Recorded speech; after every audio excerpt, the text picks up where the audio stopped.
Okay, you look at that. But you got to remember, and you said it in the last game, those regular season matchups, the coaches are doing different things. They're putting people in different places. And I believe Noblesville jumped out to a big lead in that game, only to see Westfield come back. If I remember, it was like 8-1, and then Westfield came back and made it 8-7. May not be 100% accurate, but that's what I kind of Well, remember. we will find out here okay, momentarily. You can help me out. I'm just going on memory. But I think about this team, when I think of Westfield, they're good hitters. Man, they really hit the softball. Where they struggle is stopping other teams from scoring. Their pitching staff is still young and still growing and still learning, but their hitters can hit anybody anytime. So Westfield will come to play. Of course, Noblesville with Ella White, oh my goodness, I mean, she may be the best player in the state. She's no doubt about 13 home runs this year as a sophomore, and she does it all for the Millers. And she's got some help, but there's some players, like some seniors like a Furiak or a Minot, who can also go long ball. So this could be another game where we see a lot of base hits and a lot of runs, maybe. Well, these two teams met on April 23rd in the Millers. This game was at Westfield. Millers jumped out to a 7-0 lead in the top of the first. That was close. And then the Shamrocks just kept nibbling away and nibbling away and nibbling away. The Millers did end up scoring a couple more runs in the 5th and the 7th, but final score in that game was 9-8. So that was a very, very close game. And as I was saying a little bit ago, unfortunately for the Shamrocks, they ended up going 0-7 in the conference this year in the HCC. But, you and I have talked about this before, both on the air and off of the air, just what a tough conference the Hoosier Crossroad Conference is. And, a lot of people would look at that and say, boy, you were 0-7 in the conference, and they really wouldn't think too much of it. Millers are going to be the visiting team on the scoreboard tonight, and Abby Brown stepped in and promptly gets hit right in the middle of the back by Alexis McClure and takes a base on a hit by pitch. Yeah, so Alexis hits her right in the middle of the back to start the game, and Abby Brown, of course, a senior this year for Noblesville, already signed and ready to go play Division I college softball next year. She'll play at Loyola of Chicago. So Abby is a player. She's on first. She can run. And now Lowry shows bunt, the steal, and there she goes. And the ball squirts away to right field. Nope, she's not going to get to. Yep, she's going to stay right there, yeah. As I say, McClure, 6.7 ERA. She's 2-5 on the season. Let's see what else we got. I pitched 54 innings, given up 101 hits, 69 runs, of which 52 were earned. So again, it's been a tough season for the Shamrocks. Looks like there might have been some kind of contact between Brown and the shortstop. Because she's limping, and maybe there was. Who is the shortstop? Is that Avery Parker? I think it is. Yes, it is. And so Avery's leaving the field right now, and she's got a hole in her sock. To me, when I see that from here, I'm thinking, is that a cleat? She might have got spiked. Yeah. And because there was a throw down there to second, and I did not see the contact happen, but I didn't either. I saw the ball get away from the fielder, but there must have been some, because Abby Brown at second base is actually also kind of rubbing her knees as if there was some contact. She's okay. She's giving fist bumps. I'm not sure what the Westfield team is doing out there, all laying down on their stomach. They're giving them 10. Is that what it is? They're having fun. That's one thing I noticed about softball in general, from the youth to the high school, all the way up into what I've seen this last year in college and Division I. These ladies have a good time. They really have fun. It's more than any other sport I've ever been around. These players know how to have fun. They take it seriously. Look at the center fielder. Look at the fielders out there in center field. Yeah, they take it seriously, but they also know that this is it's a bonus. It's a blessing in life to get a chance to play a game, and they just have fun doing it, and that's really fun to watch. It looks like they are going to make a substitution. It sure looks like Avery Parker is going to leave the game for Westfield, and that hurts. She's had 7 home runs this year, 15 stolen bases, a .482 batting average, and she is out of the game. Looks like Savannah Arvin is going to come in to take her place.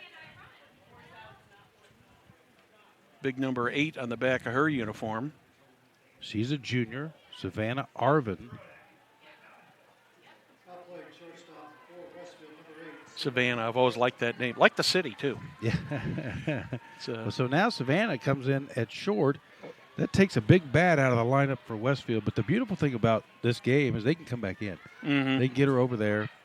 She can see what's going on, and then she can re-enter the game. Yeah.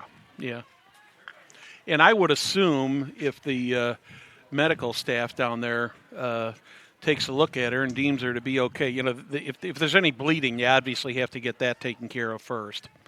And, and most importantly is the health and well-being of the player. And she's only a freshman, so you don't want to take any real chances at all. So Savannah Arvin is out there now at short.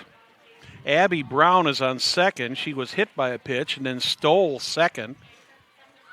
Another bunt. That one's right in front of the plate. Good bunt. Will there be she make it to first? She's safe. Yep. She beat that out. Kylie Lowry with a bunt base hit that moved the runner she to was third. Fast.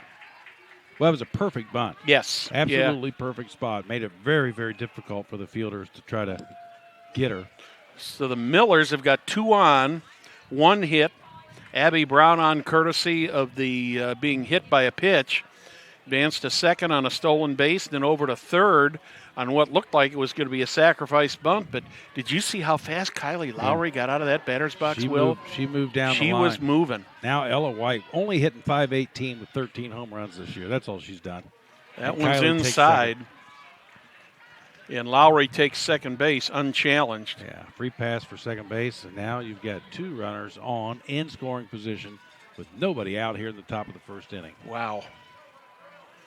Kind of deja vu of what we had a couple of hours ago, Will. Sure was. I mean, if Ella goes yard right here, then that would be exactly what happened in the first game.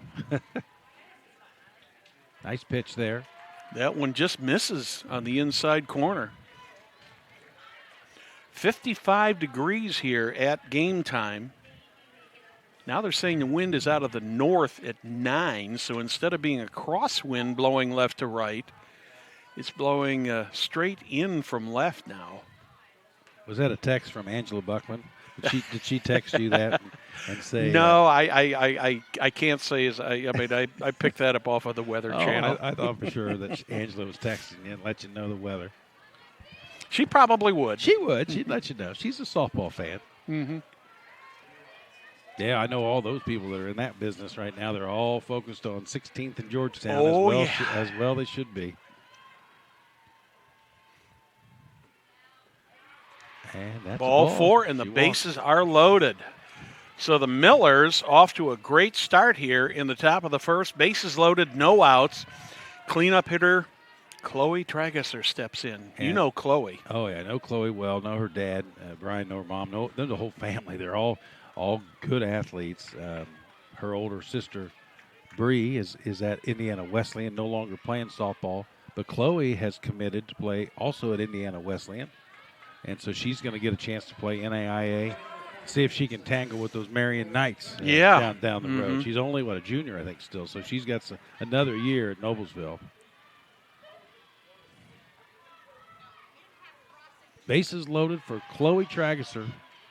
His first pitch is low for ball 1. I'm impressed with Ella White at first base because here she is, one of the best hitters in the state of Indiana, and she took the walk. Took the walk. Yeah. Yep. That's a good disciplined hitter. Sure is. 1-0 on Tragesser. Bounder to third. The only play is going to be at first. Looks and like she is out. Yep, got her. But a run comes home. Abby Brown scores, so Chloe does her job as far as moving the runners and getting an RBI, but she is out at first, 1 down now.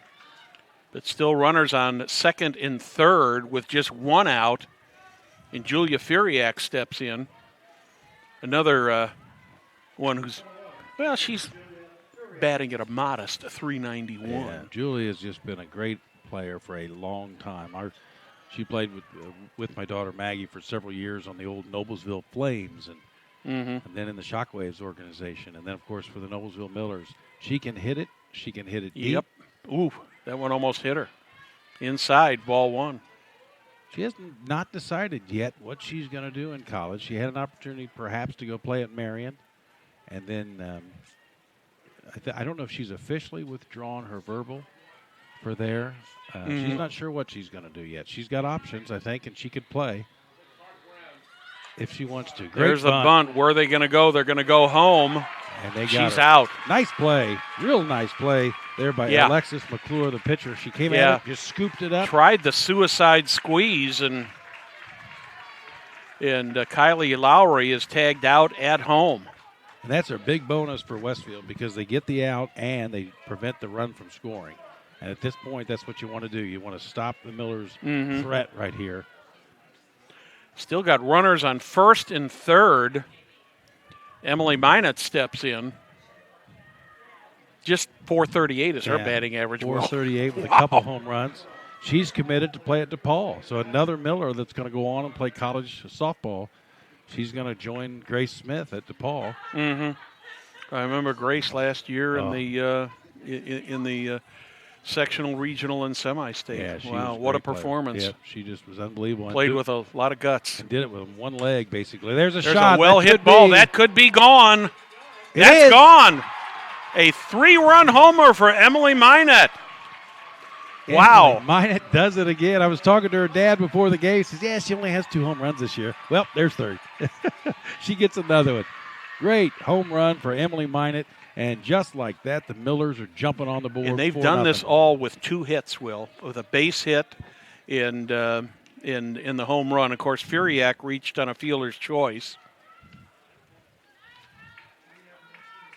So Emily Minot, home run, the senior, puts her Millers up 4-0. As they'll continue to try to do it now with Riley Moore coming to the plate. And you got to kind of feel for Alexis McClure. She's done a nice job, really. Like you said, they've only got 2 hits.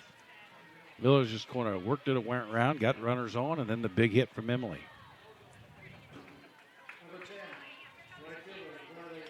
Riley Moore steps in.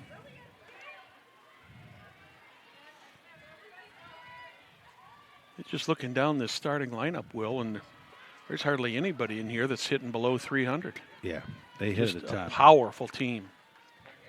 And they're fast. They've stolen 80-some bases this year, too, as a team. I think they lead everybody in that category, at least in this tournament. Check my numbers here. Yeah, Noblesville has 83 stolen bases and hit 358 as a team. Power and speed combination.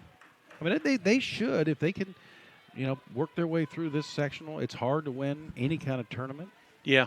Especially one game elimination. But they should make some serious noise. Last year they got all the way to the semi-state final. Got one run away from going to the state championship game. And they did that back in 2015, I think, as well. But they were one game shorter than that. I remember being up there in West Lafayette for the sectional game that was quite a huge victory. And then, of course, the regional in West Lafayette. She walks. Yeah, I mean, there's nothing to say that they shouldn't make another run this year. But they got to get them one game at a time. They have to beat Westfield first, right? But in this sectional, Will, as we were saying before the first game, that first game to me was just a shocker with the way Fisher's just mowed down Carmel. Now here's Abby Harvey. Yeah, she's a sophomore. You got some good teams in this sectional. Oh yeah, a lot of experienced teams too. One of the neat things is a lot of these opponents, they play with each other during the summer. Yeah, at the different travel programs around the area. They all know each other very well. It's almost like one big happy family or big fraternity or sorority or whatever you want to call it. Shot to short. Will she make the play? Nope. Ball gets away from bounced first. In. I think that's probably going to be scored an error on the shortstop Arvin. At least that's the way I would call it. What do you think? I think so too. It was a tough get to go to her right like that. But if she hadn't bounced the throw in, she definitely would have had Harvey at first base. So the Millers with runners on first and third now bring the ninth batter of the inning up already. Maddie Taylor, the pitcher, is now batting, wearing number 3. Sometimes she wears number 19, sometimes she wears 3. Depends on the uniform that they're wearing.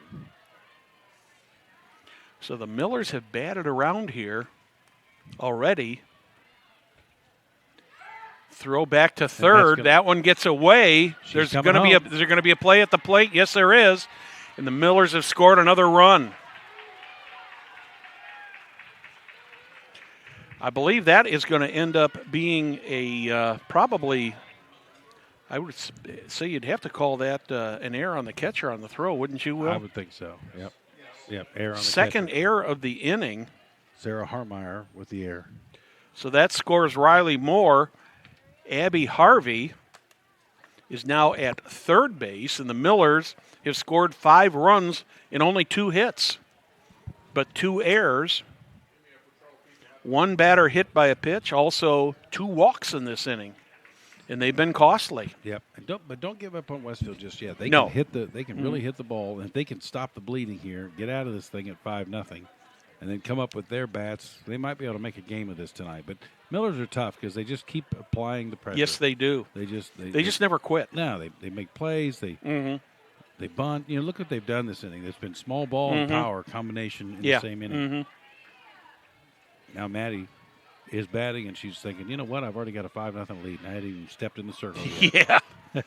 Counts even at 1 ball and 1 strike. Alexis McClure struggling a little bit, but, some of this hasn't been her fault, Will. I mean, 2 errors in the inning have extended this inning. Well, there's been a couple times here where if Coach Rivercomb's team would just eat it, as they say, just hold the ball, don't throw it. That extra throw sometimes costs you dearly, and it has so far. A ball and 2 strikes on pitcher Maddie Taylor. The 1-2 pitch. That's a base ground hit. ball. Nice nice stop base there by Rivercomb. Over to first. And she beat it out, and another run scores. That was a nice play by Emily Rivercomb, and here comes her dad, head coach Brian Rivercomb. He thinks she was out at first base, and he's coming all the way out to second base to argue this call, or at least telling. It was a very close play. But I think it's a base hit all the way, Will. Yeah, I think so too. He's going away quickly. Yeah, it could have been, it was bang bang. It was one of those things. What happened was when she flipped it out of her glove, it just went too high. It just stayed in the air too long. It was like the ketchup coming out of the Heinz bottle. Well, I think the other part of it is Emily Rivercomb over there at second base.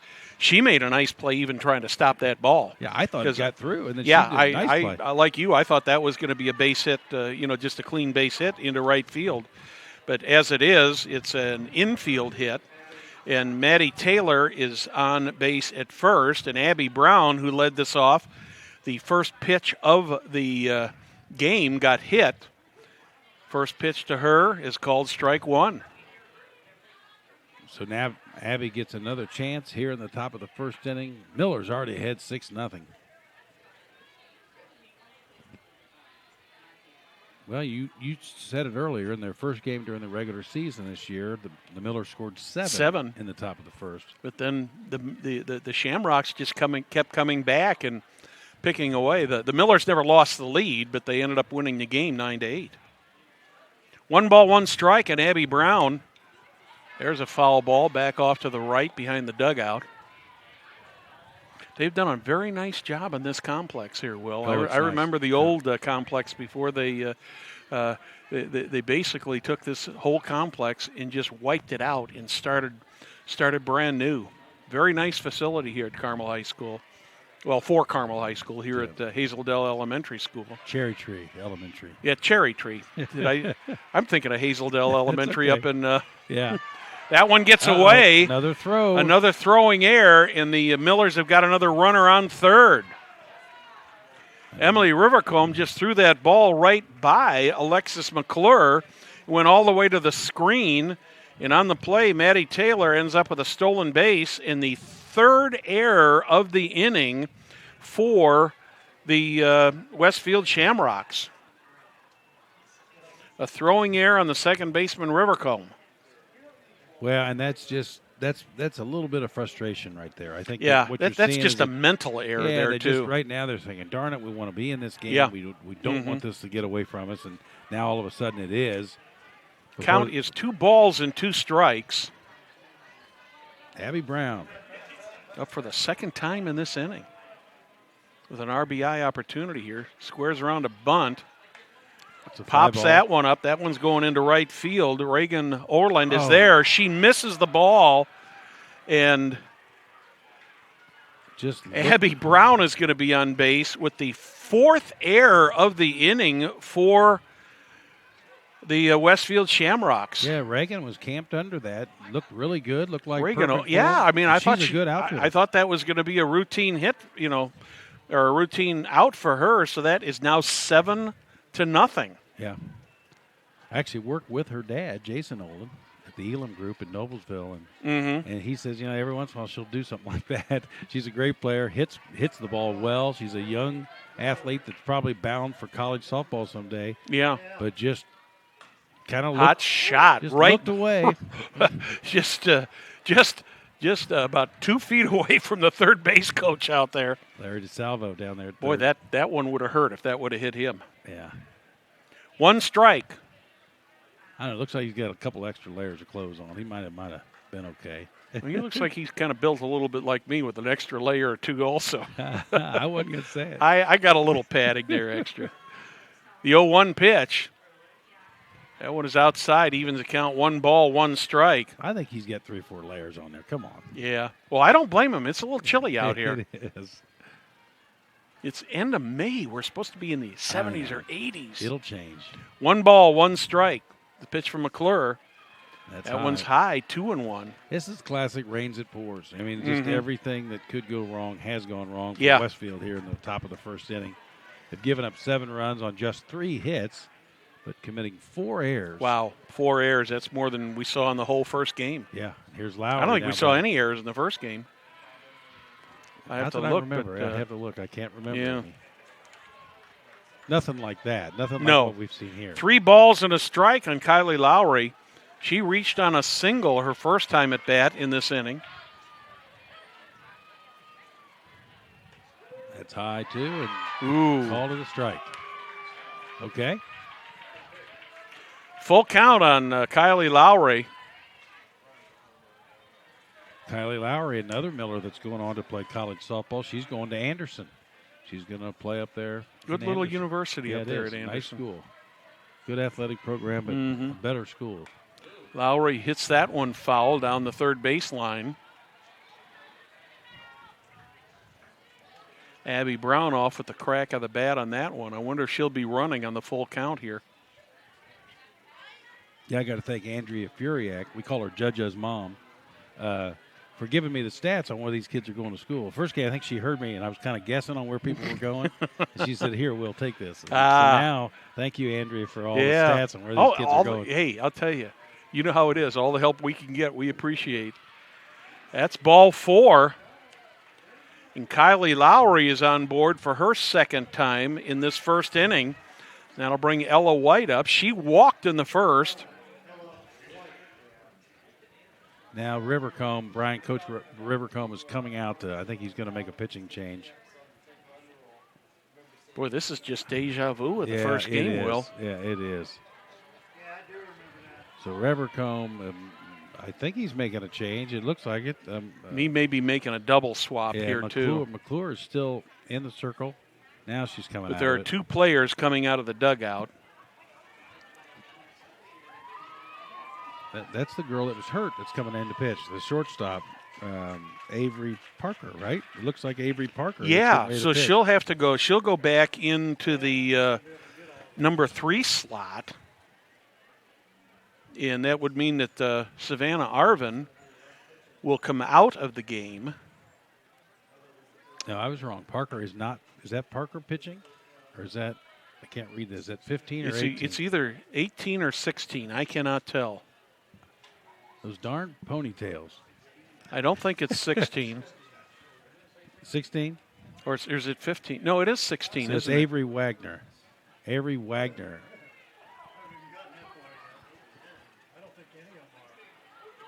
That still doesn't look like 16 to me. There it is. There's the 6. Okay, Avery Wagner. That's who's pitching now for Westfield. And Avery Parker, the freshman, who was hurt on that some cleating or whatever happened there at second base, she's now coming back in the game and going to shortstop, it looks like. So we got the only net change then is The pitcher McClure leaves the game. She was the flex player. So now the flex player will become number 16, Avery Wagner. Disappointing, really. You hate to see it. As much as whoever you're rooting for, you just don't like to see this kind of start to a game. No, you don't. I think actually Parker may be going to third base because she's got the face mask on. Yep. Yeah, so number 8 right now. I don't know. I don't understand how they're doing this. So Avery Parker now is at third. Yeah. So Zoe Klein. Savannah Arvin is now at Arvin is at shortstop. It's second. She took. Oh, this is confusing. Who's on first? Literally. Ain't that the truth? We'll figure it all out. Here's the pitch. Ella White now batting. So Avery Wagner is on the mound. Yes, we got that. And we know that she would Avery be Parker taking the place of the flex player. Avery McClure is the pitcher. Savannah Arvin stays in the game at second base. But she's still at short. It's short. She stayed where she was. Yeah. Zoe Klein comes out of the game at third. And so really the only change is Savannah Arvin goes to third. No, Arvin's still at short. Yeah, or number 18, I'm sorry. Yeah. Avery Parker is at third. Yeah. That's the only real change other than the pitcher coming in. The pitcher is now Avery Wagner. A lot of Averys. I think that's what's getting us. Yeah. Well, I guess what I don't understand on the substitution rule here is I thought that Parker would have to come back into the place she was in, but apparently she can go back in for somebody else. Yes. Is that your understanding of the rule on that? I'm going to let you say that. Just I'll worry about it later. When they come to bat, we'll know where they are. Yeah, exactly. Scott here, the fabulous PA announcer here at the public address guy here at Carmel, will straighten us out at some point during this game. Well, he's sitting here Xing things out and trying to figure it out just like we are. 2 balls, 1 strike on Ella White. Now it's 2-2 as she fouls that one off to the right.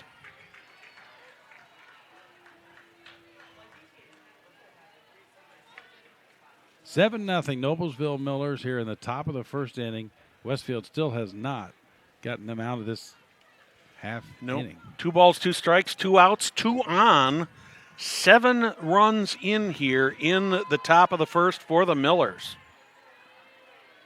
And already a pitching change. Fly ball. That's going to be out of play, but is the right fielder going to have a chance to get it? No. She's got lots of speed out there. Yeah, Reagan Olin got over there fairly quickly, but it ended up too far into the bullpen for her to make a play on. Yeah, Reagan has 9 stolen bases this year. Good outfielder. Mm-hmm. Made one little mistake here so far. And that happens, especially when your team, like we were talking about, there was a kind of a frustration level setting in for Westfield. They're going to have to get over it, get ready, because there's a lot of softball still to play today. Oh, yeah. They can come back. Right now, this is exactly the way it was in the first time they played them. Mm-hmm. It was 7-0 the first And inning. Alexis Wagner facing the best batter on the Noblesville Miller team, and Ella White, one of the better batters in the state of Indiana. She has not decided or committed, or at least verbal, or told anybody what she's going to do in college yet. She's still only a sophomore. 2-2 pitch is a little bit high. One thing I hear from her grandfather, Terry Busby, is that she'd like to stay close if she can, stay close to, the Noblesville area so that her grandparents and family can come see her play. That's a nice thing. Mm-hmm. Full count. Runnels will be off with the pitch.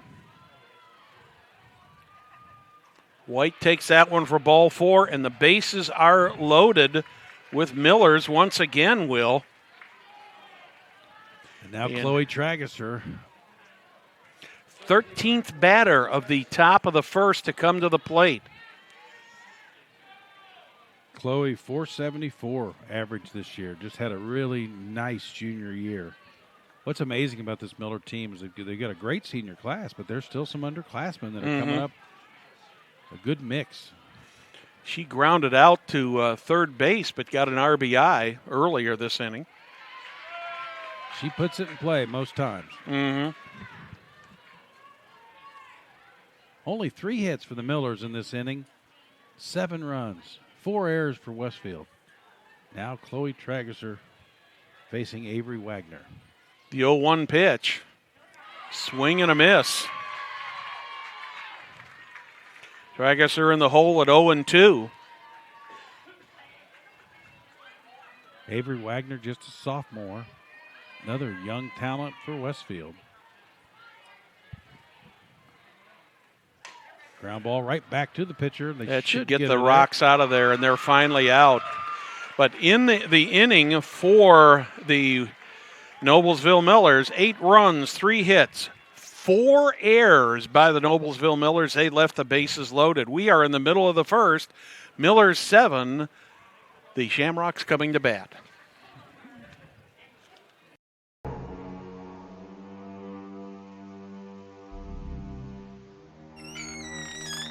Can I help you?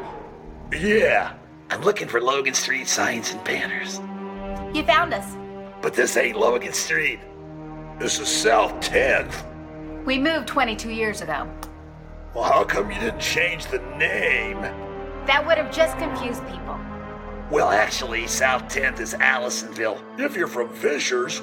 Well, before that it was 37A, and before that it was State Road 37. So you're telling me that Logan Street signs and banners isn't on Logan Street anymore. It's actually on South 10th. That's Allisonville and Fishers. And before that, it was 37A and 37? So you got that straight? Logan Street signs and banners conveniently not located on Logan Street, but rather South 10th Street in Noblesville. Exactly. Welcome back to Carmel for Sectional 8 softball. I'm Brad Silbert along with Will Hampton.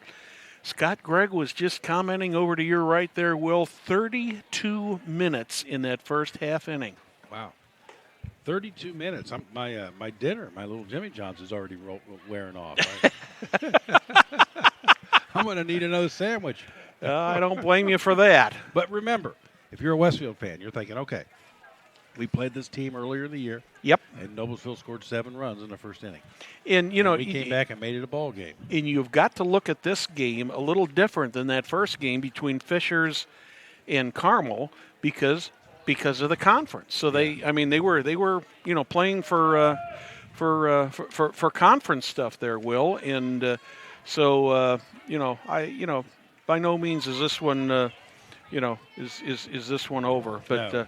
Maddie Taylor goes to the mound where she has been quite a bit this season. She's got a 2.18 ERA, pitched 93 innings. She's 11-5 on the season. So she has been the mainstay for the Millers this season. First pitch. Reagan Oland leading off. Yeah, to Oland is a ball inside. Like said, Oland is a .417 batter. Yep, and very fast. She has a tendency she might slap this one. She might lay it down. Mm-hmm. She's good at getting on base, and she is quick when she gets there. Whoa, little high and inside there. Little chin music there. Yep. Well, you look at the Millers, they're batting .358 as a team. Westfield not bad at .342. There's a hot shot right to the third baseman, Lowry. Gets it over to first. Nice play. For the out. Dropped and covered and made the play across the diamond. Well, she made sure that ball wasn't going to get by her, Will. If she couldn't make the catch, she was at least going to knock it down. But as hard as that was hit, that was a nice play by Lowry there to get Oland on the ground out. Now Caroline Maiman, a senior for Westfield. .279 hitter. First pitch to her from Taylor is a little bit high, ball 1. Of course, we know the story with Taylor. She's already verbally committed to play at Florida State. Mm-hmm. Wouldn't have anything to do with weather by any chance, would it? That's just an outstanding program, too. Oh, yeah. One of the best year in, year out in the nation. I was going to ask you a little earlier, with your daughter playing up in Detroit, do they play a lot of Road games in February and March. Yeah, very interesting travel schedule, to say the least, in February. They went to Charleston, South Carolina, played for about 4 days there, came back to Detroit, then went down to Madera Beach, Florida, stayed there for about 4 or 5 days, went back to Detroit, and then back to Madera Beach, Florida for another week. Wow. And it was just one of the toughest things for college athletes, especially someone like softball and baseball, the spring sports, who have to go south to play games. The travel schedule is tough on their academics. Oh, yeah. And the seniors really help the freshmen learn how to, take your laptop and on the plane and on the bus. And when you're sitting in the airport terminal, you are doing homework and you're working on stuff. 2 balls, 2 strikes to Caroline Mayman. She follows that one off to the right. But one out, right. Nobody on. You're right. Those trips for Detroit were interesting. A lot of travel, a lot of late nights waiting to make sure she got back on campus. Well, friends of mine who've had daughters who played, they've all said the travel schedule is rough, but boy, they sure enjoyed following their kids around. Yeah. We didn't do as much this year as we will next year. We've been in Chicago the last 2 weeks with them because they won the Horizon League Championship in Chicago. Then they went back to the NCAA tournament. Where did they play that in Chicago? At UIC, University of Illinois, Chicago. That's a nice complex. Really nice. It is. I grew up in suburban Chicago. Oh, okay. So there's a walk. Patience pays off for Mayman, and she draws a walk. And that'll bring up Avery Parker. She was the shortstop to start the game, was injured, left the game, and then when Westfield made the pitching change, she came back in and is now playing third base. It's still in that 3 spot. That would leave Savannah. Wild pitch, runner goes to second. So Mayman's now on second with Avery Parker batting. Yeah, that's the first wild pitch we've seen all day. Parker with the big bat in the Westfield lineup, 482, 7 home runs on the year. She's just a good all-around player, and she's only a freshman. Now we're going to have to – this is going to be interesting here, Will. Again, I don't understand some of these rules on this substitution thing, but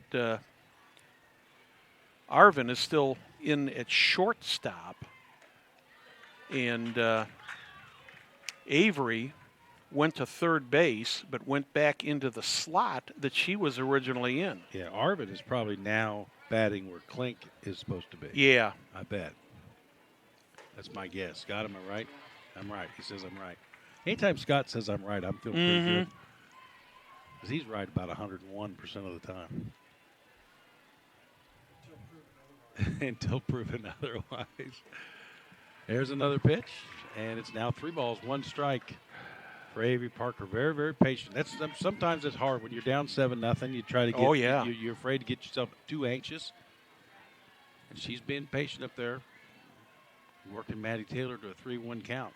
The 3-1 pitch, nice strike. She was taken all the way on that. Will, she was thinking that maybe she was going to collect the second walk of the day.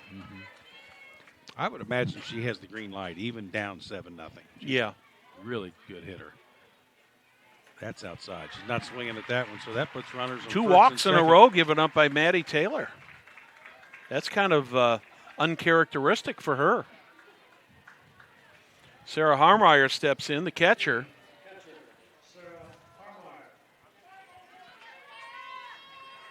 Maddie Taylor has only given up 55 walks in 93 innings pitched so far this season. Got 86 strikeouts, 55 walks. That's a strike. Very solid defense behind Maddie. Harmeyer carrying a big bat at a 442 average. The 0-1 pitch, that one's high. I wonder if we might see a double steal here. What do you think? Oh, I'd be surprised, down 7-0. But I've been wrong. 1-1 pitch. A little bit low, 2 balls and a strike. Maddie is not on her game tonight. It just doesn't feel like she's finding where she wants to throw it. She's not hitting the spots, and now Deke Bullard's out there to talk to her. And at this point, you just sort of say, okay, you're up 7-0. What do you say? You just say, just relax and try to throw strikes. Well, do you think the 7-0 lead might psychologically have something to do with that, Will? It could, because you lose a little bit of your focus when you've got that big a lead. Mm-hmm. But the other side of it is you should be relaxed, sort of just like last game. Yeah. Mm-hmm. Same situation pretty much. In that last game, Hannah Mays just came out and she took control from the very first pitch. Yeah, I think here you just say, throw strikes. Let's see if they can hit the ball, and let your defense make plays, and you just sort of work it that way. And don't try to overpower people. Don't try to hit the corners. Throw the ball down the middle and let your defense make plays. 2 balls and a strike on the catcher, Sarah Harmeyer. That one gets away a little bit, but nobody can advance. Julia Furiak, that ball bounced right in front of the plate. It ended up going in front of the plate. Nobody could advance, but the count is 3-1 on Harmeyer. The 3-1 pitch. She loses that one. High and outside. Walk. That's 3 walks in a row, Will. Well, that's exactly what Westfield and Brian Revercombe would want. Exactly. A great way to catch up is to let them help you. Now, in the first game we had tonight, the umpire in that first game, that high outside strike was being called, and it's not being called right now. I believe we're going to probably get a courtesy runner for the catcher. Yes, and that's going to be number 24, Madeline Hunter. A junior. This is Natalie Deck batting now for Westfield, right? 429 hitter. Another freshman. Another youngster for Revercombe. Bases loaded, 1 out. And if I'm Westfield, I say I take it till you get a strike. Yeah, at least, she is. She's walked 3 batters in a row. There's no reason to even take that bat off the shoulder unless she puts one right straight down the middle of the plate, which she just did.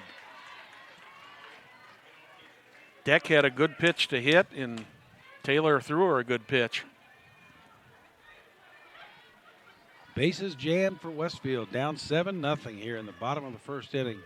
Another 400 hitter at 429. That's high. 2 balls and a strike.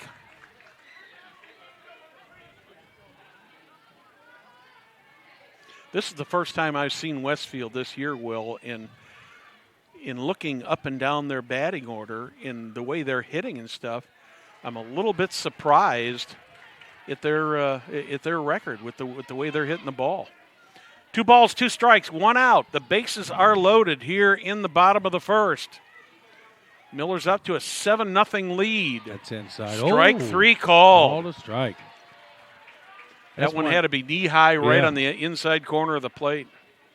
She could have leaned in just a little bit and maybe been on base now, but instead she's punched out. Now it's the second out for Westfield. Well, Taylor managed to get Reagan Oland on a ground out to third, walked 3, and then she strikes out Deck, and that brings up Lexi Martin, playing first base tonight, 304 hitter. That one gets away, and the Shamrocks are on the scoreboard. As Mayman comes in to score, runners all move up. Now runners on second and third, 7-1. You call that a wild pitch or a pass ball? It was a little bit outside. I thought it was a wild pitch. That's what I would say. That's kind of what I thought.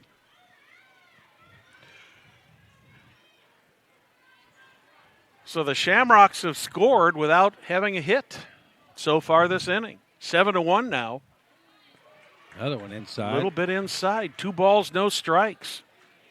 Taylor is just not hitting that zone tonight, she's Will. Not on right now. Well, sometimes you work your way out of a jam like this. It sets you up for the rest of the night, though. So if she can get this out here, hold it to a 1-run score. But 2 balls, no strikes. to Lexi Martin. Yep. 2 outs, 2 runners in scoring position for the Rocks.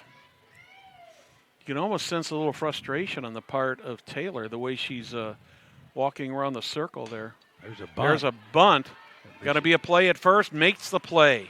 A little bit of a surprising call, but it almost worked out. Yeah. So in the bottom of the first for the Shamrocks, they had 1 run and no hits, no errors, 2 left on the bases. At the end of 1, it's Millers 7, Shamrocks 1.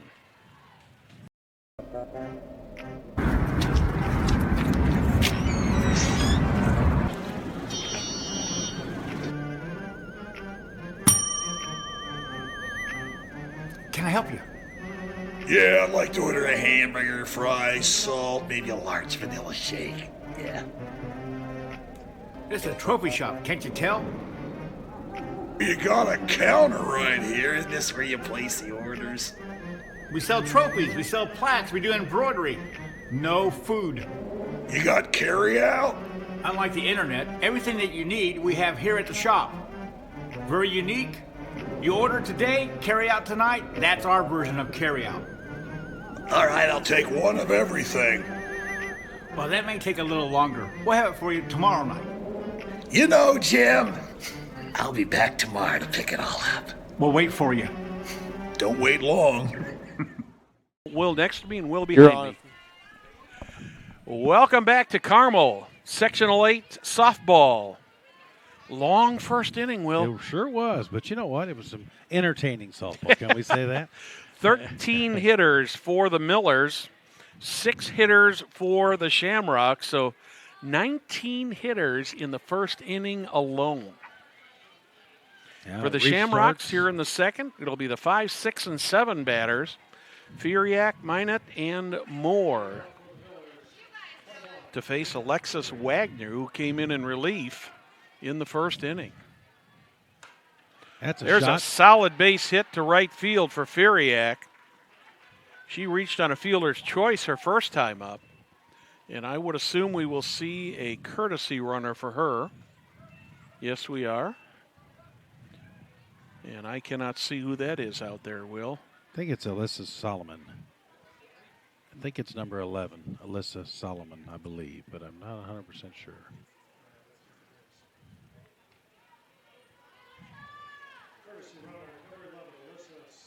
Yep, Alyssa. She's a sophomore. She's a runner. She has 12 stolen bases this year. Emily Minot steps back in. She had the big blast in the first inning, a home run. Pops it up. That's going to be out of play.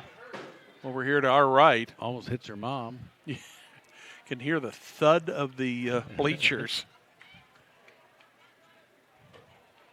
Millers have got some action in their bullpen, Will.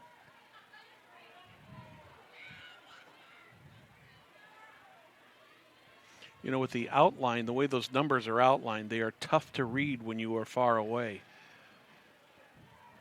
Yeah, I'm sure the young ladies love these uniforms, but I guess I'm an old traditional Miller that I like the black and the gold. Mm-hmm. I like the gold and black. I mean, I'm not sure if that's – it almost looks like a purple number, but I'm sure it's not. But it's different. So the wild pitch there moves Solomon to second base. Minot, who hit the home run in the first inning for the Millers, is back at it again. Ground ball to third. Looks the runner back, overthrows first.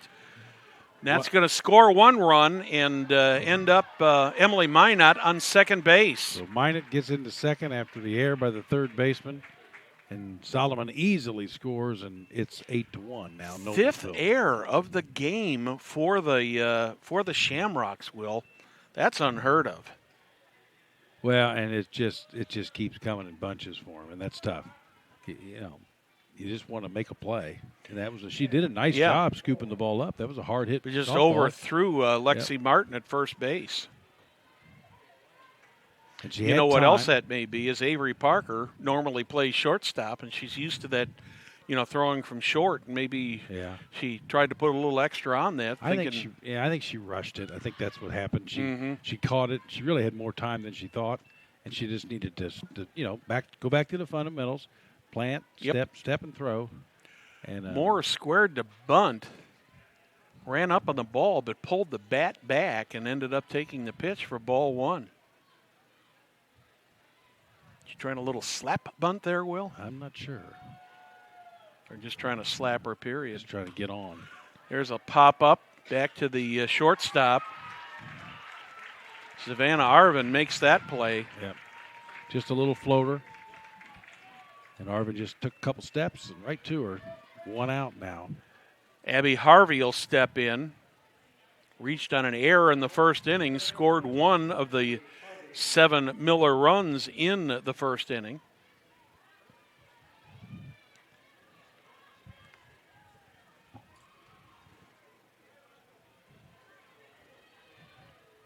Sophomore.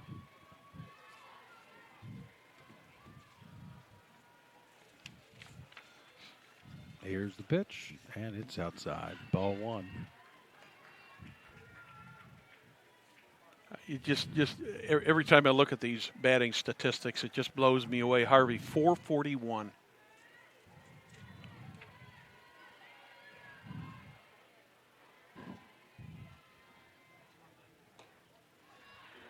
And I guess what really makes that so meaningful, Will, is you and I know the competition that all these teams in Hamilton County play. Yeah.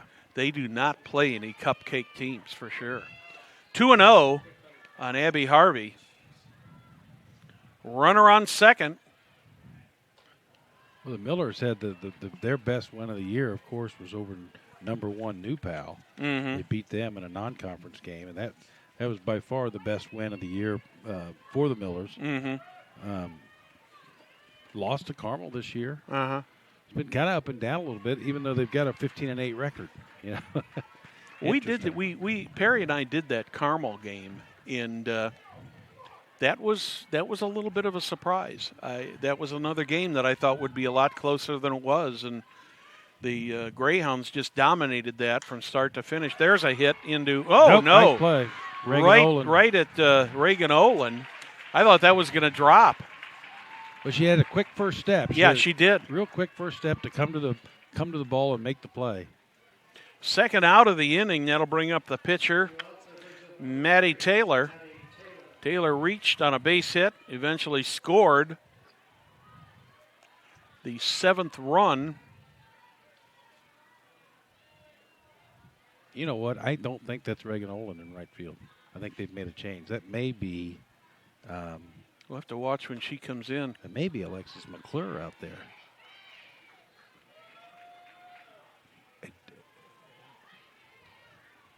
I'm pretty sure that's not Reagan. I apologize for not. I didn't notice it when they made the lineup. Well, McClure was the starting pitcher. Yeah.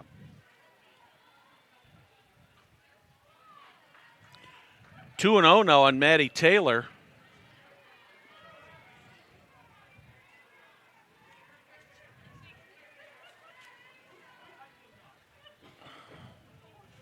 See while we get a little stop in the action here if we can pick her up with the.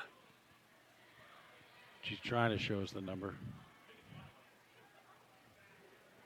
Can you see, Scott, who's in right field?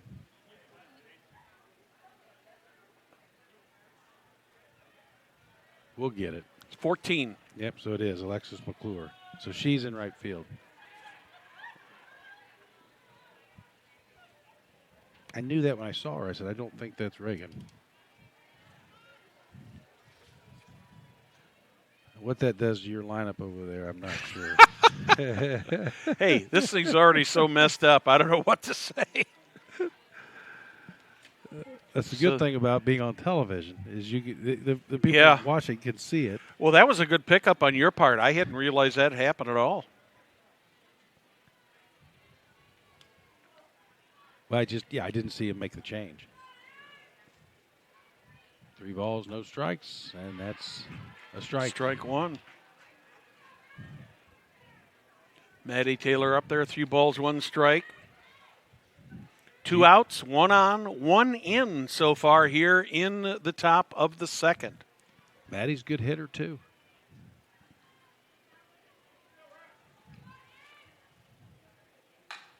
And that's a base hit. That's going to score another run. Will there be a play at the plate? No. Minot scores easily, and a base hit for the pitcher, Maddie Taylor. And the Millers have 9 on the board now, right? 9. So Maddie Taylor picks up her second hit of the night. We're going to have a courtesy runner for her. And again, I cannot read that number. Is that Starrett? Shea Starrett? Yeah, Shea Starrett, number 8, a senior. She also can run. She's another. Millers have just a really good combination of a lot of people who can hit the ball and a lot of people who can run. Mm-hmm. We are in the top of the second, 9-1 in favor of the Noblesville Millers over the Westfield Shamrocks. Second game of Sectional 8 here from Carmel this evening. That one gets away from Harmeyer, but nobody is able to advance. Nice job pouncing out there and getting on that ball. Yep, she did a good job. And Shea Starrett did a nice job holding up because she was several steps off the bag at first. Mm-hmm. Abby Brown already up for her third at bat in this game, Will. Her mom and dad are loving that. They'd like to see the senior get as many at bats as she can get still. 2-0 now on Taylor. Bound for Loyola, Chicago. She's going to play there next year. I saw that team play earlier this year. She's got a shot to go in there and start as a freshman, I think.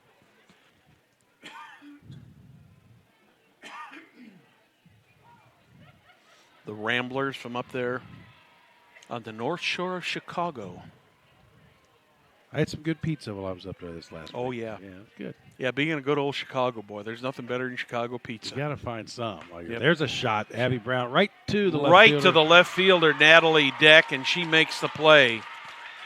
And sometimes that's what you need. If you're the Shamrocks, you're saying, okay, we gave up another couple of runs, but we end it with a nice play in left field, and maybe that's a little old-fashioned momentum. So in the top of the second for the Millers, 1 run, 2 hits, 1 error, 1 left on the bases. Middle of the second, 9-1 in favor.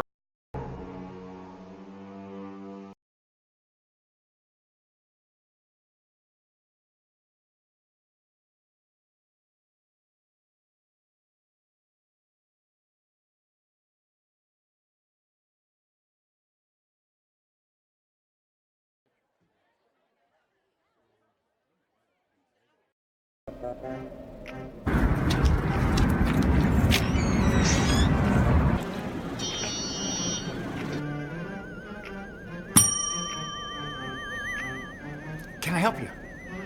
Yeah, I'd like to order a hamburger, fries, salt, maybe a large vanilla shake. Yeah. This is a trophy shop, can't you tell? You got a counter right here. Isn't this where you place the orders? We sell trophies, we sell plaques, we do embroidery. No food. You got carry out? Unlike the internet, everything that you need we have here at the shop. Very unique. You order today, carry out tonight. That's our version of carry out. All right, I'll take one of everything. Well, that may take a little longer. We'll have it for you tomorrow night. You know, Jim, I'll be back tomorrow to pick it all up. We'll wait for you. Don't wait long. Sectional 8 softball from the Cherry Tree Softball Complex here. Brad Silbert along with Will Hampton, also Will Wofford, Lucas LeClure, our technical crew tonight here on Hamilton County Television. Jim Wofford back at Master Control in the palatial penthouse studios of Hamilton County Television. Okay, here's one for your playbook. Zoe Klink is now batting. Okay. Let's fix your paper there. Zoe Klink. So she is in the number 2 slot. She had a home run earlier this year. I can't remember. Her grandfather was telling me the story. It was so far. She hit it like as long as they've ever seen a home run hit. Like went over the scoreboard at Zoe Westfield, or I can't remember. Zoe Klink was the original Third baseman. Third baseman. 2-0 count now, and that's ball 3 on Zoe Klink. Well, I'm trying to. This got me all confused, Will. Well, you just keep playing over there with your papers, and I'll just call it. You want to do that? 3-0 count to Zoe Klink. I see Scott over here to our right. He's kind of going, what's There's going strike. on here? He's been doing this a lot longer than you and I have. 3-1 on Zoe Klink. That's a good thing about this. They say these games are never played on paper. Mm-hmm. Well, they're not playing on your paper either. They're out here on the TV and on the field. Ball 4 to Zoe Klink. So she gets it started for Westfield. Emily Rivercombe steps in. Rivercombe. This is her normal spot. Yeah. So Klink was in her original spot. Yes, she was. She never left her spot. She may have gone to the DP is what she might have done. I bet that's what she did. Well, we'll have to see who comes up next after Emily. Who's in the on-deck circle? Who's on first? What's on second? Mm-hmm. This is Emily.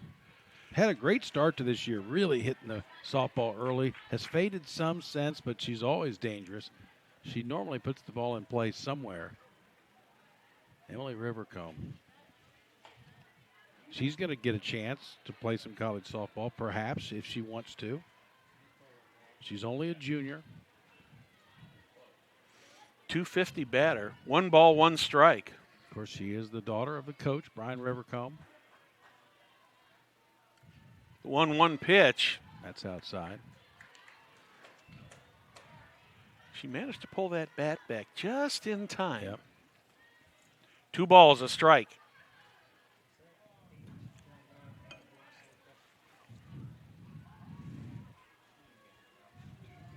The 2-1 pitch.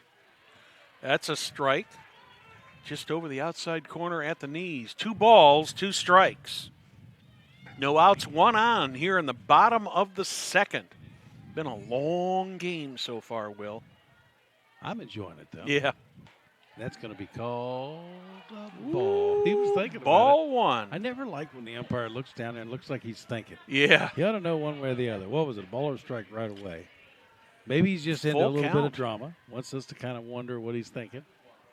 Full count to Emily Rivercombe. Zoe Klink is on first base. Will she take off with the pitch or not? I doubt it. Here's the pitch from Taylor. That's ball That 4. one is a little bit high. So Rivercombe takes her base. She gets the walk. Hey, great story about her dad, the coach Brian Rivercombe. He has lost 90 pounds. He's gone on this extreme diet where he's exercising and doing a lot of work, and he's raising money for the pediatric cancer research. He has a special website. It's called give.stvincent.org/Brian's Run. Cool. And he's raised a lot of money for pediatric cancer research. He's lost 90 pounds. Mm-hmm. He just recently completed the mini marathon in Indianapolis. So congratulations, Coach Rivercombe. It took a lot of work. I'd like to lose 90 pounds. Savannah Arvin steps in, takes the first pitch for a strike. That one's foul tip, so it'll be 0-2.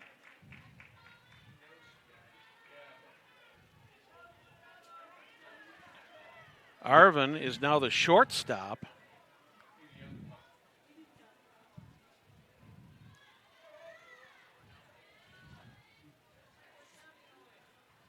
So no balls, 2 strikes to Arvin. Unless she came back. She may have. She stayed in when Yeah. that injury happened.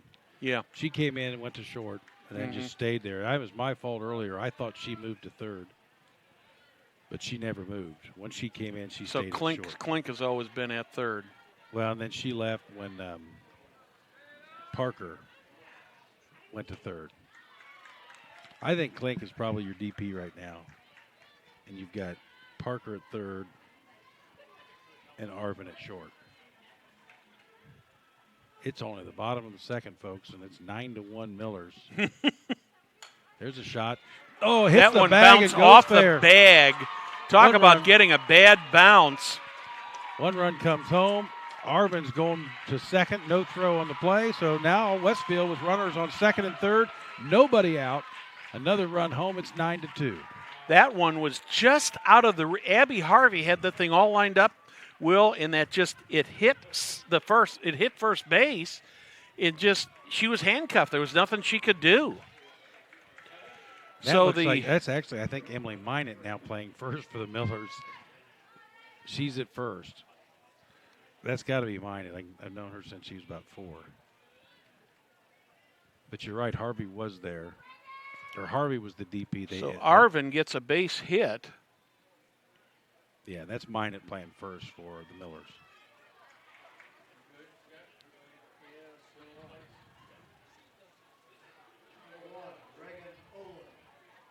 So now Reagan, who is no longer in right field, is batting. I love to watch you sweat over there. You're sweating. You're sweating over I can't figure this out. She almost lays down the bunt, but it goes foul. That's a good thing about it. I'm not trying to keep any paper. I'm just watching the game. Hey, we sure do miss Perry Williams tonight. Perry Williams. Yeah, he's down in Tennessee tonight. Just down there watching some baseball, I think, isn't he? Well, he's going to watch some baseball, going to do some family visiting, and so he's down there having a good time. Good for him. He's got I think he's got 2 grandchildren who were advancing like high school to college, and one from middle school to college, or I can't remember exactly how it is. I did talk to him today, and he's having a good time on vacation. That was awful nice of him. He told me that he'd give me $1,000 a game, so I'm Did excited. He? Yeah. Don't you make that? Is that all you get? That's a good response. Well, I'll tell you, Will, just the pleasure of working with you again is worth every penny of it. It is a lot of fun. I love working with fun. you. It's fun. This is good. And this is Caroline Maiman now batting for Westfield. 1 out now. She walked in the first inning, scored the first run for the Shamrocks. That's a foul ball all the way out of the field, way over to the right. Jim Wofford just fell off his chair when I said I was making $1,000 a game. No, he said, "Who's writing the check?" Yeah. We do want to send our best to Sherry Wofford. Yes, most definitely. We're thinking and praying for her. And called strike 3. Second out of the bottom of the second inning. And third baseman Avery Parker. She is the third baseman now, right, Will? She is the third baseman. Okay, I just want to check with you and Scott, make sure we get this right. At least there's a base hit up the middle. That's going to probably score 2. Play at the plate. Play at the plate is cut off, and there will be no play at second. Here they come. Chip, chip, chip, chip.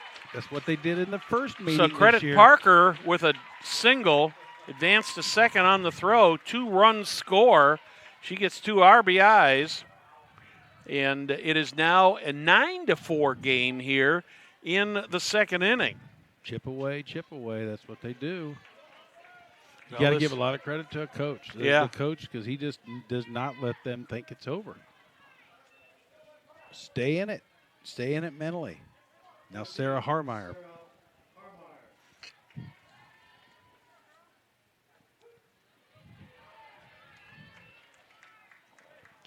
Well, Maddie Taylor, very uncharacteristically, has put 5 runners on base by the walk tonight, Will.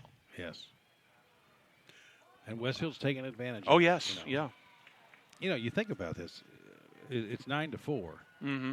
5 errors for Westfield. If they just don't throw it around as much as they did in that first inning. Oh, yeah. This is a ball game. It would be, exactly. The 0-1 pitch fouled off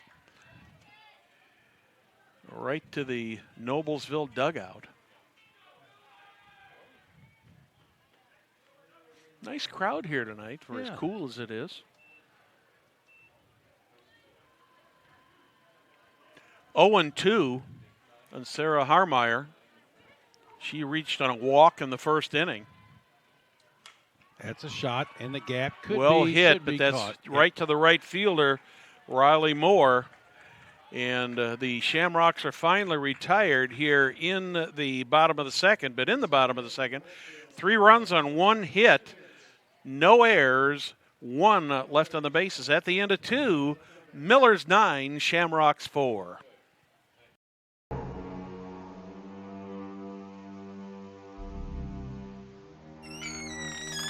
Can I help you?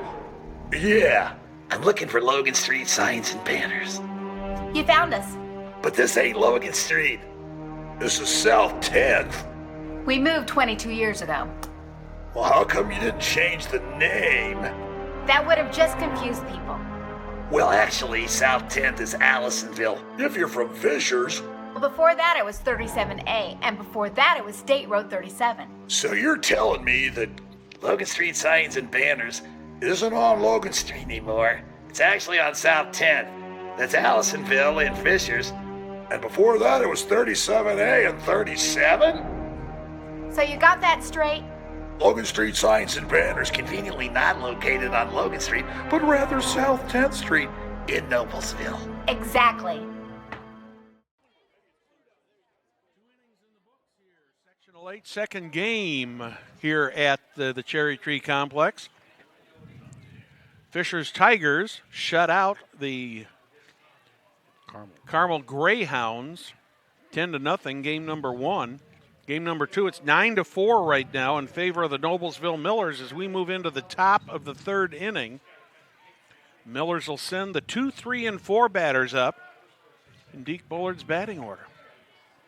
Third time through the order already for the Millers. Avery Wagner still pitching for Westfield. She's come in and done okay. Mm-hmm. Could set the defense, but it's hard to see. I know that's still Alexi McClure out and right. I believe we got Natalie Deck and Carolyn Mayman in left and center. Yep. And the Avery infield, Parker at third, Savannah Arvin at second, Emily Rivacombe, I believe, is Yep, that's still her. at second, and Lexi Martin at first. Battery is Alexis Wagner. Avery Wagner. Avery Wagner and Sarah Harmeyer.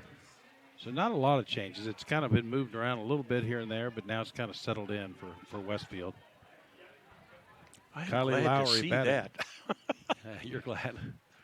Have to go get a new. That's a shot. That's a foul ball. Yeah, down to the left there. 2 balls, 2 strikes, no outs, nobody on. We are in the top of the third. I guess maybe it's a pretty good thing it's a cool night. Otherwise, about this time, I'd be starting to get sleepy. Yeah. This cool air is keeping me awake. It's a nice night. I Yeah. like it. I'll take it when it gets warmer, though. I'll be happy.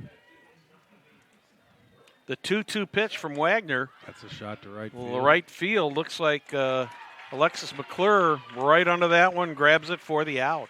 Yep.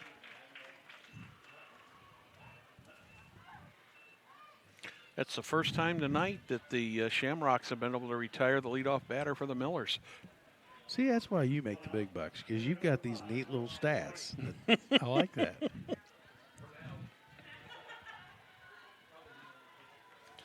Haven't you ever heard of that thing called For the Love of the Game, Will? It is. And that's why we're here, because we do love this game. I love softball. It's right up there near the top of the list for me as far as games I like to watch. 1 out, nobody on. Ella White steps in right down the heart of the plate. Boy, she had a pitch to hit there. I'm surprised that she took that pitch, Will. She's walked twice, right? Yes, she has, both times. Scored in the first inning. She's due. That makes you think, okay, she's got 2 walks. Yep. There's a shot. Well hit into right field again.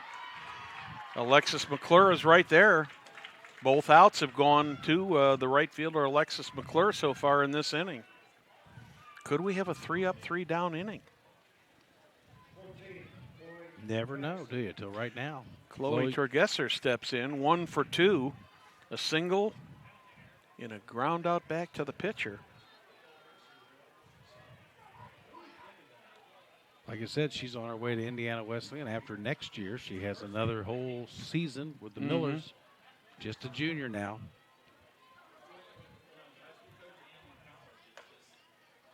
Of course, the Millers going to have another major change this coming school year with a new basketball coach coming in. Yeah, and Brian Clark, the strength coach, is leaving. I hate to see that. He's one of the best there ever was. Ground ball to third. This could be your 3-up, 3-down inning. 3 up and 3 down. So in the top of the third for the Millers, no runs, no hits, no errors, nobody left on the bases. Middle of the third, Millers 9, Shamrocks 4.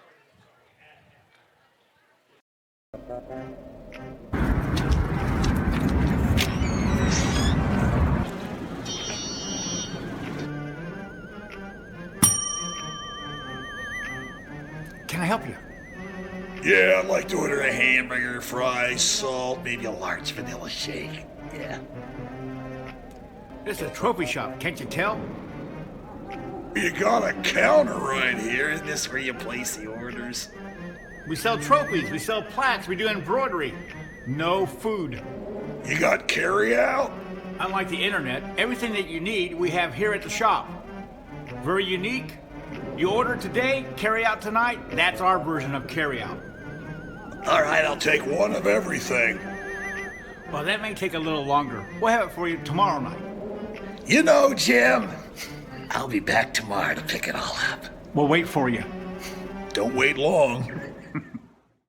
We're moving into the bottom of the third inning, 9-4 in favor of the Millers over the Shamrocks here at the Cherry Tree Complex.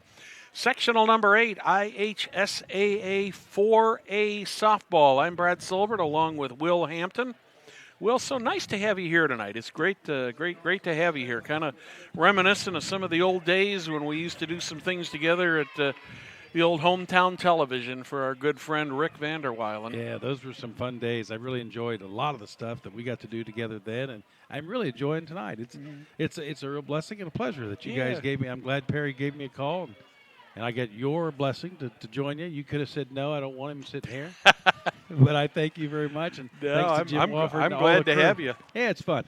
It's fun to do it. You know, I did this for a long time with a lot of local TV stations, and I've always loved this part of it, the live game day experience. Yes. And this, there's nothing better. And you guys here do just such a great job. And thank the listeners and the viewers. It's we appreciate everybody who tunes in every week. It's we're glad to have everybody here.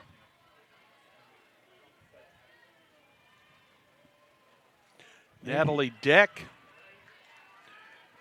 up there against Maddie Taylor. 2 balls, 1 strike, no outs. We're in the bottom of the third. Noblesville Millers with a 5-run lead over the Westfield Shamrocks. That might have hit her. Ooh, no? Little inside there. Boy, I thought 3-1. Yeah, I thought that might have got her too. Yeah, a little better acting job, and she might have sold. Yeah.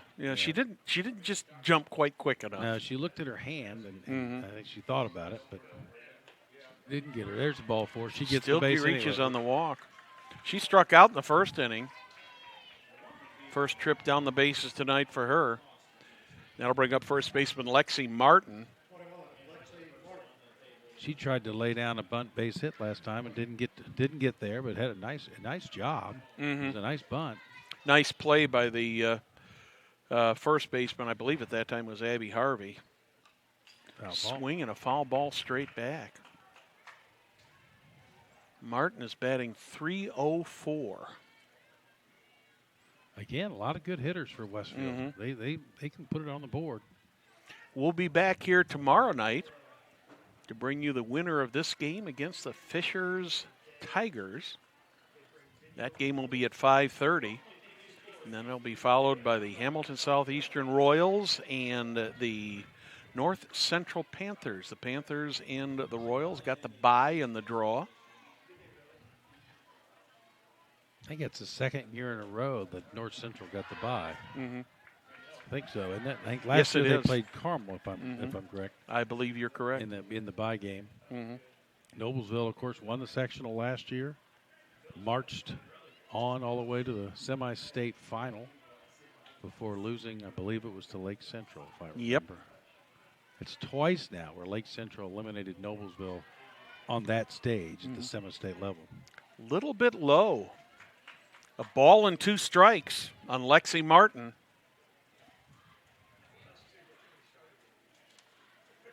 Shamrocks with a runner on first, trying to nip away at this Miller lead. High pop-up. That one's going to go out of play. Nobody's going to get to that. That was Sky high. It sure was. Really got under it and golfed it up there. Mm-hmm. Little pitching wedge. You watching that PGA Championship this last week? Yeah, I watched a little bit of that the other day, and that was something. Brooks Koepka way ahead. Wow. And then almost, I don't think he ever really almost lost it. He just, hit her. But he got a little closer than he wanted it. But now he's won another major. Yeah, I thought the way he was going at it there, especially in the first 2.5 rounds, I thought this man's going to be unstoppable. And I thought at one point he might win that thing by, at least 5 or 10 strokes. Yeah. And unfortunately for him, it got a little more interesting there at the end. But he still gets the win. Now he's won, 2 PGAs and 2 U.S. Opens. Yep. And he's just a kid. Strong. What a game. That game has changed so much since Tiger Woods years ago. I was just going to ask you. People more fit, and stronger, and big, strong arms. And I remember when I was younger, and they used to tell you, don't lift weights because it'll mess up your golf swing. Yeah. And now those guys are all really, really strong, and they can hit it so far. Sort of like, I was talking about Brian Clark before the last break. He's leaving Noblesville, but he's done such a marvelous job with these athletes. Look at the ladies on Noblesville. They're just strong, fit athletes. And you got to give a lot of credit to Coach Clark for that. The whole school, the kids are strong and they're fit. And we wish him the very, very best, and we'll miss him. We'll miss him in Miller Country. There's a pitch, foul ball, was it? Nope, strike. Runner takes the base, and they get another one. Nobody's over at second. Nobody's covering second, so they steal another one out of it. Now runners on second and third with nobody out. And we got another change in the 7th slot, Will. This is Avery Wagner. The pitcher is batting in the 7th slot now, which had been the designated player.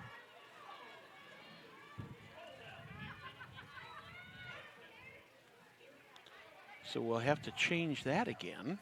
3-1 count now on Avery Wagner. Runners on second and third. Nobody down. That one's high. Ball 4. Bases loaded. Nowhere to put anybody else for Maddie Taylor. We kind of saw it even in the first inning when she'd only gave up 1 run, but just wasn't on point. She's still got a big lead. It's still a 5-run lead for Noblesville. And we're going to get a pinch runner, courtesy runner here. Yeah. And I believe that is number 6. Victoria Pucci. See how Scott says it. Pucci.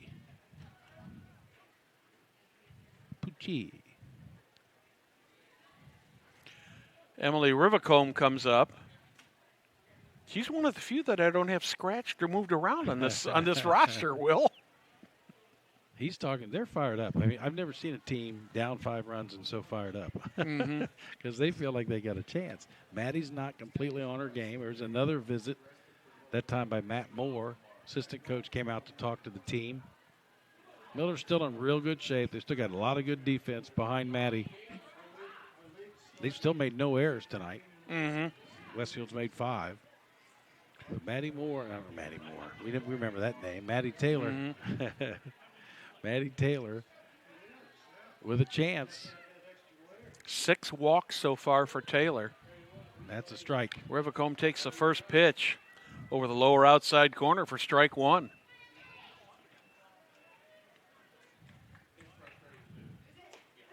That one's a little high, evens up the count at 1 ball and 1 strike. And I think that's good, good advice. I'm sure Coach Rivacombe has told his girls, go up there, be patient, be very patient. Yeah, after she's walked 6 batters. That one's inside. Another high one. High and inside. 2-1. The Millers do have 2 pitchers. Yeah, down I was just noticing that out of the right corner of my eye down there.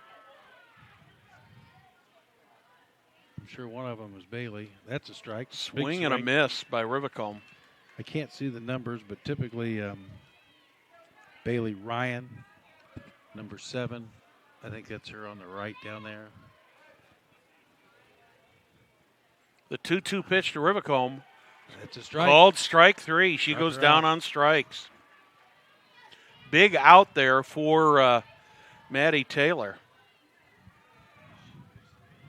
Runners on every base. No hits.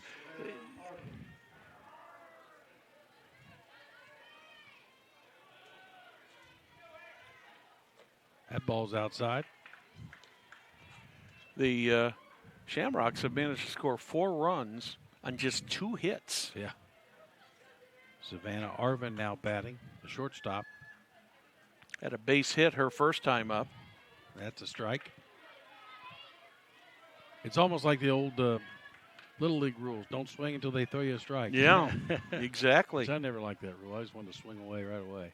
There's a shot up the middle. That's going to be a base hit that brings home 1 run. Maybe a play at the plate. Nope. Runner holds up at third. So bases loaded after the single from Savannah Arvin. Another run comes home for Westfield. It's now 9-5. They keep nibbling away, just like you said, Will. And some Natalie Deck scores on that play. Lexi Martin is now on third. Victoria Pucci on second. And Savannah Arvin on base with the base hit, the third hit of the night. Here's Reagan Olin. Back to the top of the order. Still got bases loaded. 1 out here in the bottom of the third. Reagan is due. She's a good hitter, 417 on the year. Has not been able to cash in yet, but she's due. That one's inside. She's grounded to the third baseman, Kylie Lowry, twice tonight. Where Lowry's playing right now, you've got to believe that if she grounds back to her, she's coming to home for the force. Yes. Maddie Taylor out there pacing around. Obviously looks pretty bothered by all this right now. But she's a gamer. That one's inside, and it's a pop-up. Furiax trying to get under it. No, out of play. Couldn't get it. That's a Check tough the play. defensive setup that the Millers have out there now. They brought the right fielder in and have 3 defensive players on the left side for a left-handed batter, Will. So they've left right field completely Right field open. is wide open for her. That's where if they give her an inside pitch, she should be able to turn on it. Mm-hmm. But she has grounded the third base twice tonight. Yep. 3 balls and a strike. Maddie Moore has got to come across the plate here or Maddie walk Taylor. another run in. Maddie Taylor. It's a shot right up the gut. 1 run is in, and they hold again with another 1-run single. Maddie Taylor. Olin gets her first hit of the night, gets to an RBI. That scores Lexi Martin. Moves Avery Wagner, or rather Victoria Pucci, over to third. And Savannah Arvin on to second. And still just 1 out. And since we both accidentally said Maddie Moore once, we should explain to everybody. Maddie Moore, of course, former Miller great, now is at Butler. I believe she made second team All-Big East. Yes. I think so. After a big injury. There's a fly ball. That might be a playable. Nope. Oh, boy. Kylie Lowry just couldn't dial it in over there. Lowry got over there, and she almost got that. That would have been a huge out for the Millers, but it wasn't to be. 9-6 now in favor of the Millers here in the bottom of the third. Still just 1 out. 0-2 now on the foul ball by Maimon. I'll get that right. Maimon. Maimon, what's she doing tonight? Can you figure it out on your papers over there? No. I got her in center field. Let's put it that way. No, what's she done at the plate so far? Oh, yeah. Well, that's easy. A walk and a strikeout. Okay. So she's due. She's Yeah. another good hitter. She scored the first run for the Millers, or for the Shamrocks in the first change inning. Up, strike 3 call. Boy, was that a beautiful pitch Great there pitch from Maddie Taylor. From Maddie Taylor. Fantastic. She just absolutely, totally froze her there at the plate. And that's nerves of steel. I mean, you can kind of feel it getting away a little bit. Bases loaded. They've scored a couple runs, and she comes in with that changeup and shuts the door with the strikeout. Avery Parker, the 8th batter for the Shamrocks to face Maddie Taylor this inning.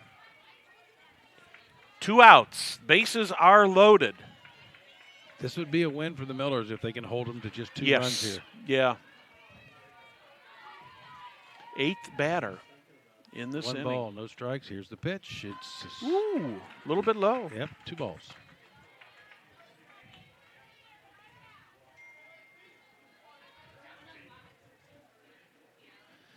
Maddie Taylor pacing out behind the circle, taking her time, and that's okay. I don't blame her.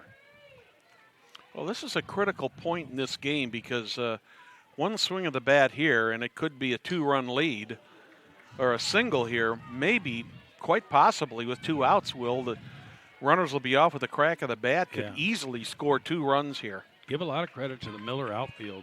They've done a really good job holding those singles, 2 singles, and holding the runner who was coming from second to third. It's happened, twice now. And they're playing Avery very deep in all 3 outfield positions. That one's low. Ooh.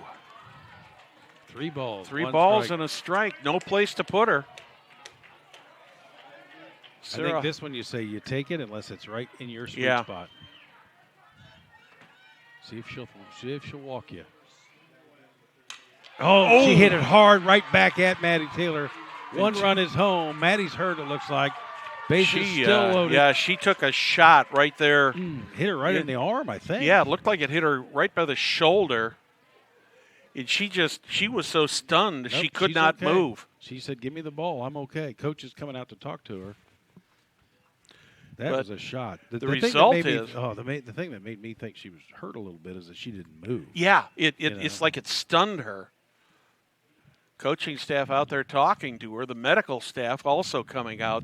That was a shot. I mean, the players wear the protection over their face, but when that ball is coming at you, probably, I would say that ball was probably hit 80, 90, maybe 100 miles an hour. Yeah, maybe. And close range. They call it softball, but it ain't soft. No, it's not. And they're out there talking with Maddie Taylor right now.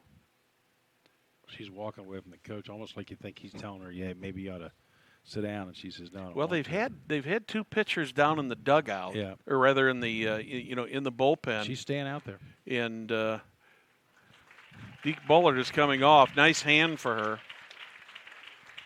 Now it's 9-7, just like that, 9-7. Miller scored 7 runs in the first inning, 2 more in the second, but just chip.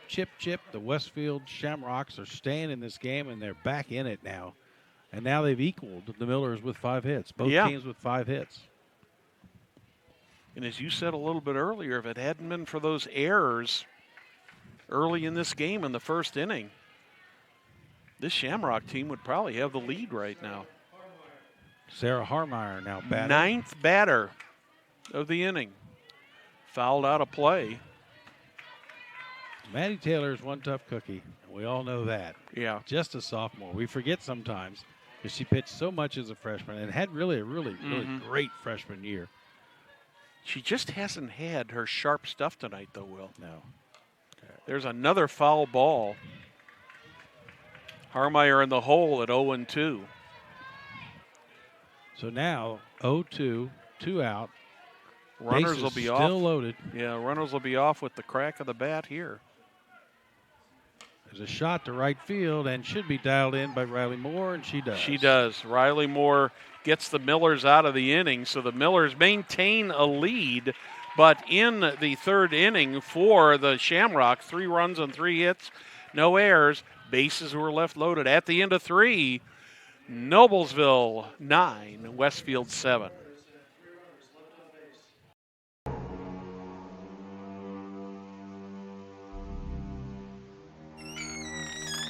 Can I help you? Yeah, I'm looking for Logan Street signs and banners. You found us. But this ain't Logan Street. This is South 10th. We moved 22 years ago. Well, how come you didn't change the name? That would have just confused people. Well, actually, South 10th is Allisonville. If you're from Fishers.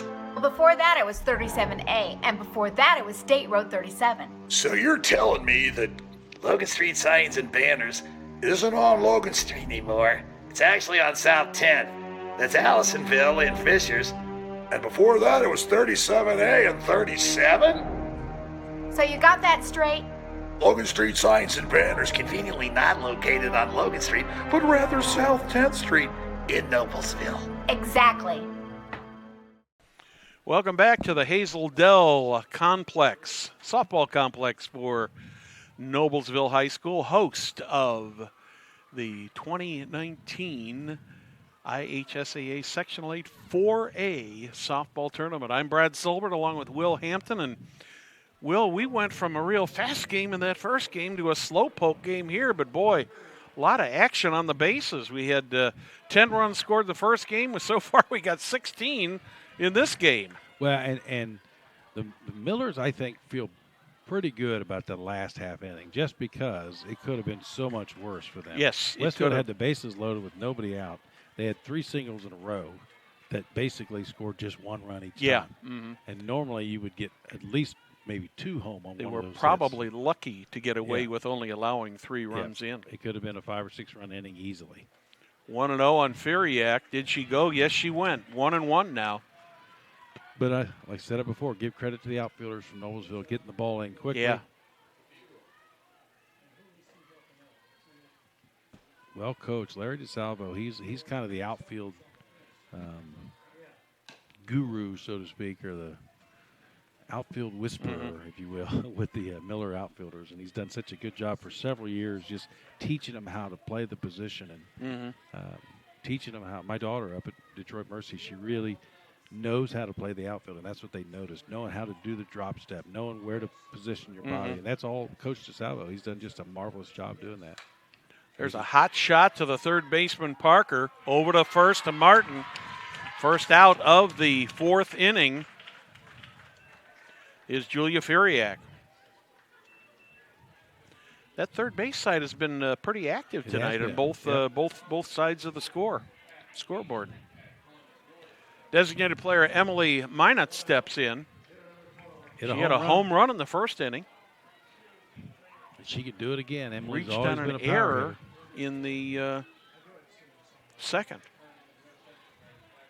Millers went 3 up, 3 down in the 3rd inning. 1 down already here in the 4th. First pitch to Minot's high and outside for ball 1. Yeah, Emily listed as the DP, but she's been playing first most of the night, if not all of it. I don't know if I ever remember looking over there and seeing Abby, even though she was listed. Emily's really good first baseman, has been for a long time. Like I said, she's going to go play college ball at DePaul. Mm-hmm.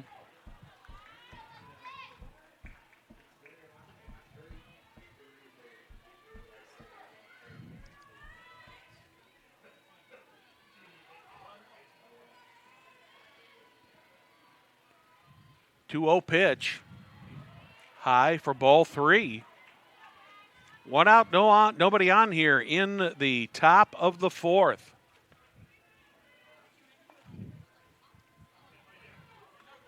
Shamrock infielders coming in just to give Avery Wagner a little encouragement. 3-0. And that's a called strike.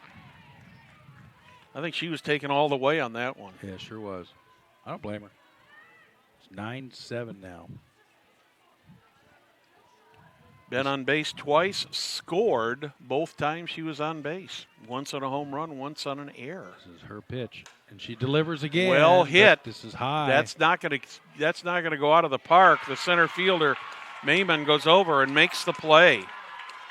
Just got under it, a little too much. Popped it up. Center fielder handles it easily.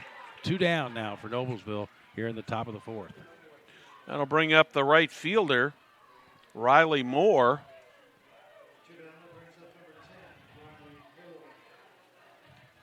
Two down.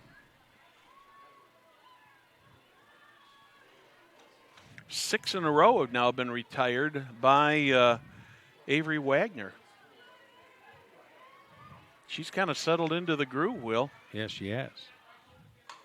There's a shot. That stays fair. That is fair. Down into the corner. At least a double. She should have at least a double. Nice and rip Riley, there by Riley. Yeah, good hitting by Riley Moore for the double. She just kind of waited. Looked like it was a little bit of a change and sat down and she sat on that pitch and just got a good pitch to hit. Picks up the 6th Miller hit of the night.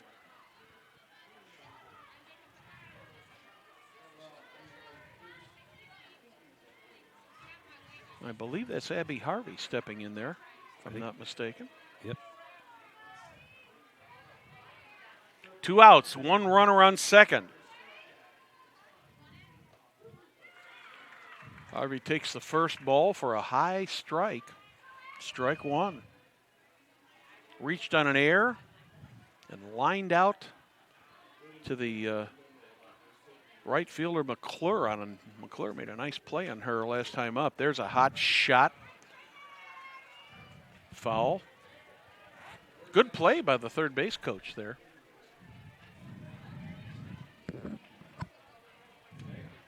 Oh and 2 on Abby Harvey.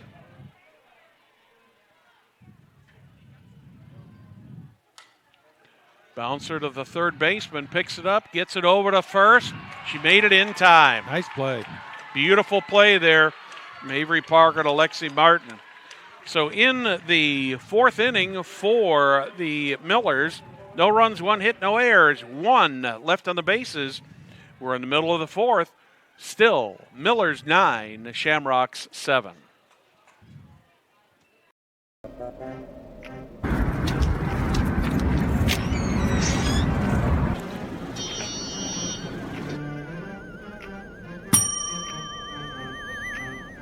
Can I help you? Yeah, I'd like to order a hamburger, fries, salt, maybe a large vanilla shake. Yeah.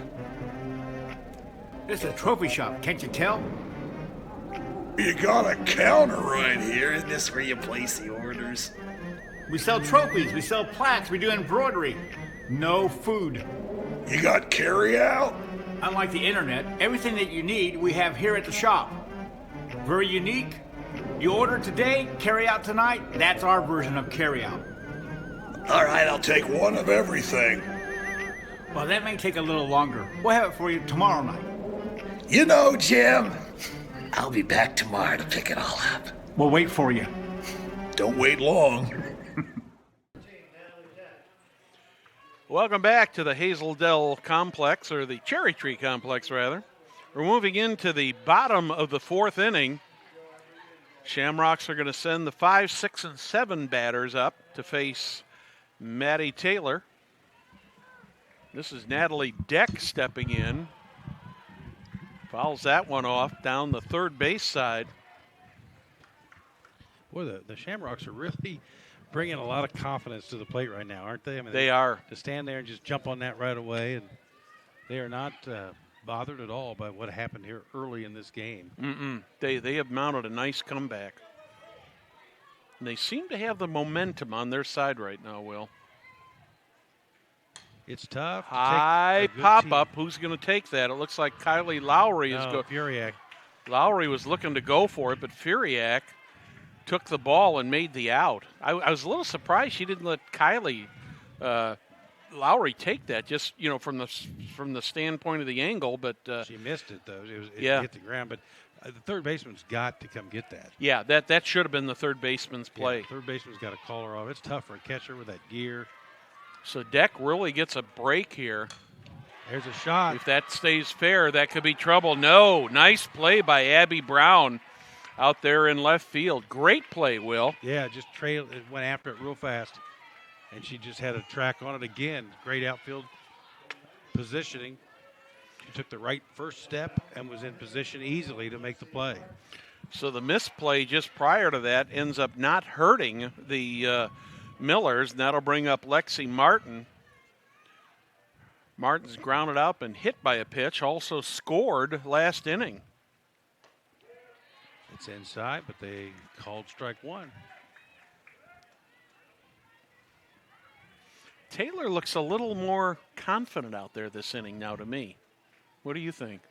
Yes, she looks like she's kind of overcome that. I think it goes back to what I was saying earlier about how they kind of got out of it. What could have been a major problem. Exactly. Ended up only be a 3-run inning. Nobody out, bases loaded. They kept getting singles and only scoring 1 run. Taylor and Furiak meet for a moment there in the circle just to kind of, shall we say, get their signals back together so they don't get crossed up. Nothing tougher on a catcher than expecting a fastball and getting a breaking ball or vice versa. 0-1. That'll make it 0-2 on the foul back on the left side to Martin.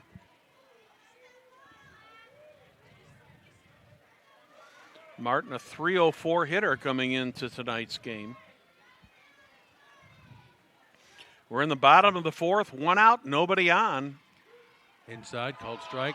Called strike 3. Wow. 2 down now. The Westfield faithful not real happy with that call. Coach Revercombe coming out to talk to him too. I mean, it looked inside to me also, but I'm a long way from it. I'm not standing right behind the catcher like he is.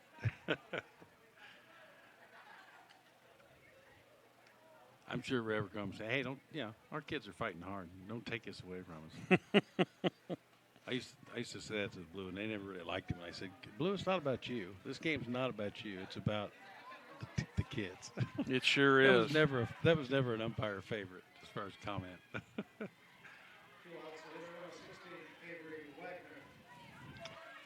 Okay, here we go again. Avery Wagner steps in. That's a shot down foul ball, though. Hit it hard.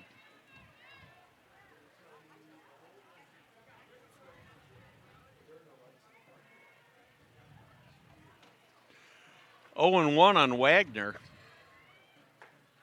Now 0-2. Let's say a quick hi to Jim Krask. Coach Krask is watching this tonight here on home. I always want to go hometown television. Hey, that's a hard habit to break for all the years we did that, Will. Thank you, Coach Krask, for watching tonight. Thanks for all you've done for our kids. Former coach in Noblesville. And that's a strikeout, and the Millers are out of this inning. So in the bottom of the 4th, the Millers, no runs, no hits, no errors. We are through 4. Millers ahead of the Shamrocks 9-7.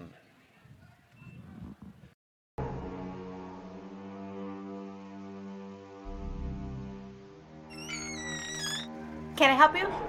Yeah, I'm looking for Logan Street signs and banners. You found us. But this ain't Logan Street. This is South 10th. We moved 22 years ago. Well, how come you didn't change the name? That would have just confused people. Well, actually, South 10th is Allisonville. If you're from Fishers. Well, before that it was 37A, and before that it was State Road 37. So you're telling me that Logan Street signs and banners isn't on Logan Street anymore. It's actually on South 10th. That's Allisonville and Fishers. And before that, it was 37A and 37? So you got that straight? Logan Street signs and banners conveniently not located on Logan Street, but rather South 10th Street in Noblesville. Exactly. We're moving into the top of the 5th inning here. Sectional 8, IHSAA softball tournament from the Cherry Tree Complex here in Carmel. Thank you for joining us tonight. I'd like to thank the staff at Carmel High School for their hospitality. First pitch of the top of the 5th to the pitcher, Maddie Taylor, is a ball inside, ball 1. We're in a college game. If a pitcher bats, and she's already been hit with a pitch, going back at her, a bat, they might come in high and tight on a pitcher. They don't do that. Whoa, they boy. did it right there at the high school level. Okay. Yeah, that got her right in the helmet. She didn't do it on purpose, I'm sure, but no. You try to paint it inside for the pitcher that's already been hit by a ball tonight. And Maddie Taylor is going to walk back to the dugout. Do we have Shea Sterrett going back out there to run again? Well, I think that's number 8. Is that 8 or? Again, it's a little hard to read these uniforms at a distance. I think that is Shea. Yeah. So Maddie Taylor not only got hit by a pitch, but last inning she got hit by a line drive right there in the shoulder. Now Abby Taylor. And we're back up to the top of the order for the Millers. Yeah, Abby Brown. Abby Taylor plays for HSC. Abby Brown plays for Noblesville. Now wait till we do that HSE game tomorrow. We call it Taylor Brown and Brown Taylor. And strike one on Abby Taylor. Abby Brown. Abby, yeah, sorry about that. That was my fault. I started you down that path. Yeah, you psychologically got to me there, man. 0-1 on the Abby batter. Brown well. She's a senior. Nice bunt. She can run. Only play is going to be to first. So she moved the runner over. Yeah. That's kind of her job. Get it. Now just one out and another runner in scoring position. Shea Starrett out there at second. One down on the nice sacrifice bunt there by Abby Brown. Shea Starrett, as Will said, is over on second base in scoring position. Now Kylie Lowry will step in. Lowry is 1 for 2 officially with a fly out, a walk, and a single. Looks like we're going to get a pinch hitter. Kylie's walking back, and Coach is there. Not sure who you might see here.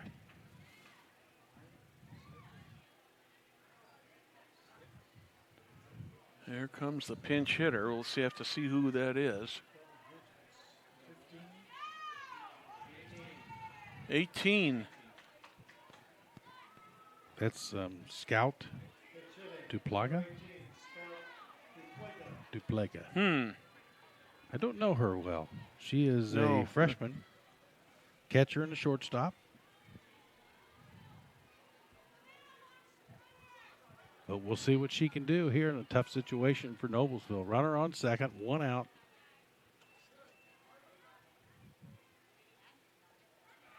First pitch is low, ball one. Let's see what we've got here on Miss Duplaga.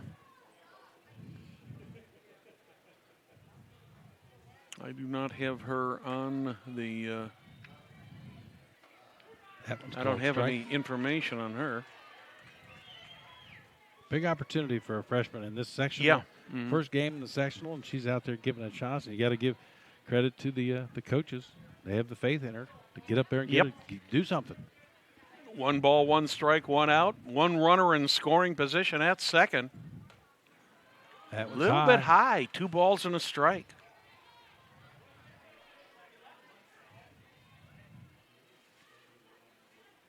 Avery Parker comes over and says something to Avery Wagner. Parker playing just about, not quite even with the bag, but about normal third base. Ball 3. Almost thought there for a moment that Harmeyer was going to throw down to second. 3-1. We have a timeout here. I'm not sure why we have a timeout other than that 3 of the Shamrocks are talking there. Now 2 of them are talking. Yeah, we had a funny thing happen up in Chicago during the Horizon League Championship with Detroit Mercy and UIC. A squirrel got on the field in center field, and our center fielder was chasing the squirrel, trying to get it off the field at a crucial point in the game. Mm-hmm. No squirrel here. They just wanted to talk. There was a rabbit. I'm sorry. I said squirrel. It was a rabbit. That hit her, or is that ball 4? I think it's just ball 4. Ball 4 inside. Now we got a couple of other changes here, Will. Good now over at third base, we have Sarah Harmeyer. She was catching.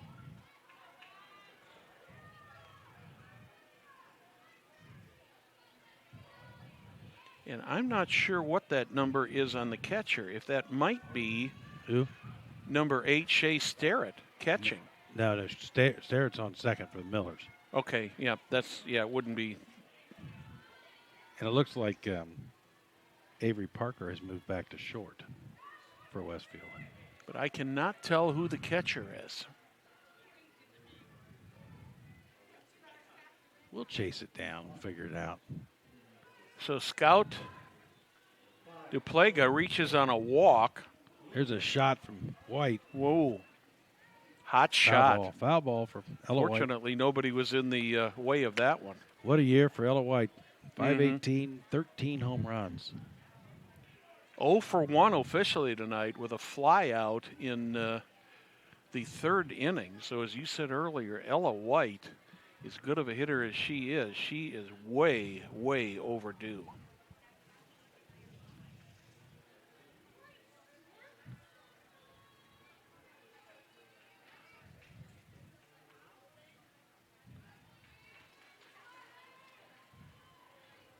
The 0-1 pitch to White. That's a pop up to right field. Pop up to right field. Starrett is tagging. She's not going anywhere. So a fly ball to right field for Ella White. That well played there Chloe. in right field. Chloe Tragesser now coming up. Chloe, great hitter. Good baller, just a player. And she gets a chance now to get another RBI. 1 for 3 tonight. We're in the top of the fifth inning. 2 outs, 2 runners on for the Millers. Shamrocks trying to shut them down here and get a chance to get a couple more runs across to tie this up. Stayed away from that one. Called a strike. Millers would like nothing better than Tragesser to get a single or a double here and score at least 1 run. 0-1 on Tragesser. The pitch from Wagner. Strike 2. Tragesser. I'm getting on you. Tragesser. I only know because we played with them forever. Their name is the most misspelled and mispronounced name in the history of, I think, Noblesville sports. 0-2 on Chloe. There you go. Now 1-2. It was always kind of fun in the travel games with the Shockwaves, listening to how they were going to say Bree, her older sister's name. Mm-hmm. The 1-2 pitch. There's a ground ball back to the pitcher. That's going to get on. She's going to get on, and everybody's safe. Slow roller that the pitcher just could not handle. Yeah. Base hit for Chloe. And that brings up Julia Furiak. First hit of the inning. Really? Mm-hmm. Wow. Starrett's at third. Scout Duplega at second. After the walk. Chloe Tragesser is at first. Her dad's one of Noblesville's finest, a police officer in Noblesville. Brian, thank you for your service. Well, Will, as anybody will tell you, is, you know, the number of years you've been in this business too, I hate to get names wrong, but you don't do it very often. Every once in a while. And you don't mind me correcting you when I know the name? No, not at all. I'd rather know I made a mistake. Julia Furiak steps in, 2 outs, the bases loaded. That one gets away, but whoever the catcher is back there, and we have not been able to identify the catcher back there yet, made a nice stop on it. It might be Savannah Arvin. She may, or the Victoria. I was thinking it might be Arvin. Yeah. It might be number 8. Yeah. You think it's 8? Yeah, it's Arvin. Third base. Can she get it over? Yes. Yep. Shortstop. 9-7. Nice play by shortstop. I think it's back to Parker, but I'm not sure because I think. Well, it went to the shortstop. I think Parker's back at short and Arvin is now catching. Okay. Well. One thing we know this is I'm not playing first and you're not playing second. Yeah. In the top of the fifth. No runs, 1 hit, no errors. 3 left on the bases. Middle of the fifth. Still Millers 9, Shamrocks 7.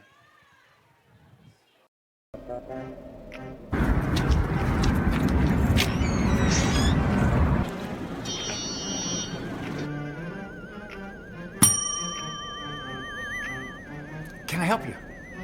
Yeah, I'd like to order a hamburger, fries, salt, maybe a large vanilla shake. Yeah.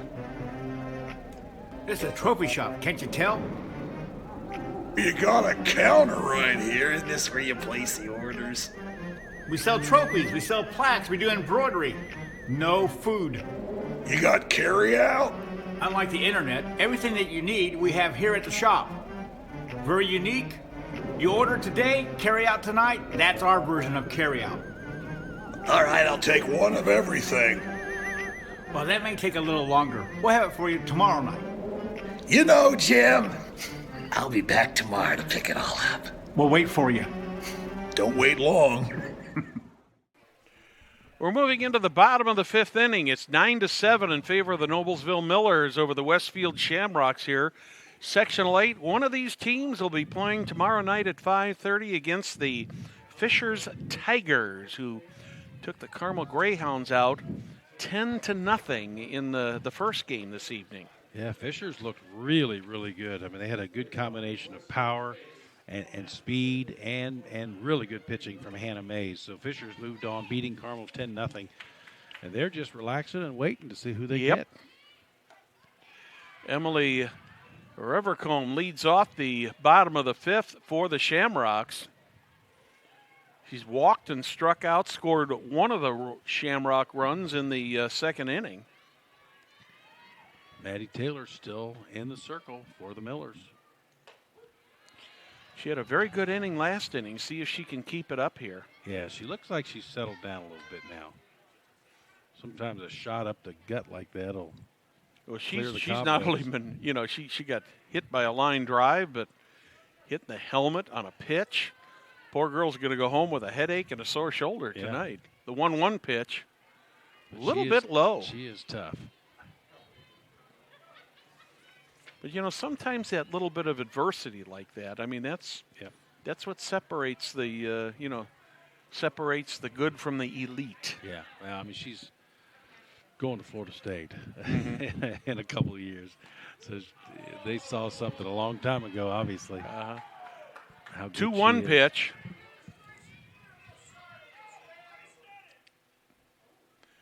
I didn't quite hear what the umpire said, but I think that there was a warning. Yeah, the fans of Westfield didn't like that last call. And he may be throwing somebody out.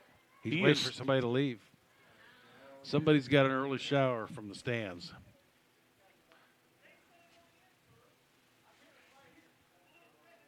I don't know if he knows who did it. It's awful hard to throw somebody out because you don't know who it is. But, sportsmanship, folks. Let's go. This is the IHSAA tournament. You want to do what you can. I know it's frustrating. It's a lot of emotion, a lot of tension. And I've seen a lot of really cool stuff. And I'm the worst at this. Anybody knows me saying, well, you can't talk because you've been a kind of a jerk at games for years. I have been. I've seen you in both. Forgive me, Father, I have sinned. Yeah, I've seen you in both scenarios, Will. But I'm trying to get better with age. And it is hard not to get emotional because you want this so badly. You want it so much for your kids. And that's what's hard because you want it so much. Well, the umpires are over here on the are they throwing somebody first out? Base side, and they're talking to the Westfield athletic staff right now. And I don't know if they are going to. It was Jim Inskeep, the Carmel athletic director, who's the game. The director. Yeah, like the administrator of the game. And they're talking to him about something. I tell you what would be the best. I see Andy Tebby over there also, and best thing to do for the fan, if you were the one that did it, you got to get up and leave on your own. Just get up and walk out. I was me. I'm sorry. Let's go. And I think we're ready to go back to action here, Will. It's tough. It's tough to settle down, and it's so emotional, and it means so much. These are life-lasting memories and events for these young ladies. I understand. We're going back to live action here. There's a pop-up right to the first baseman, Emily Minot. So Rivercombe is out. Now Rivercombe is out for the first out.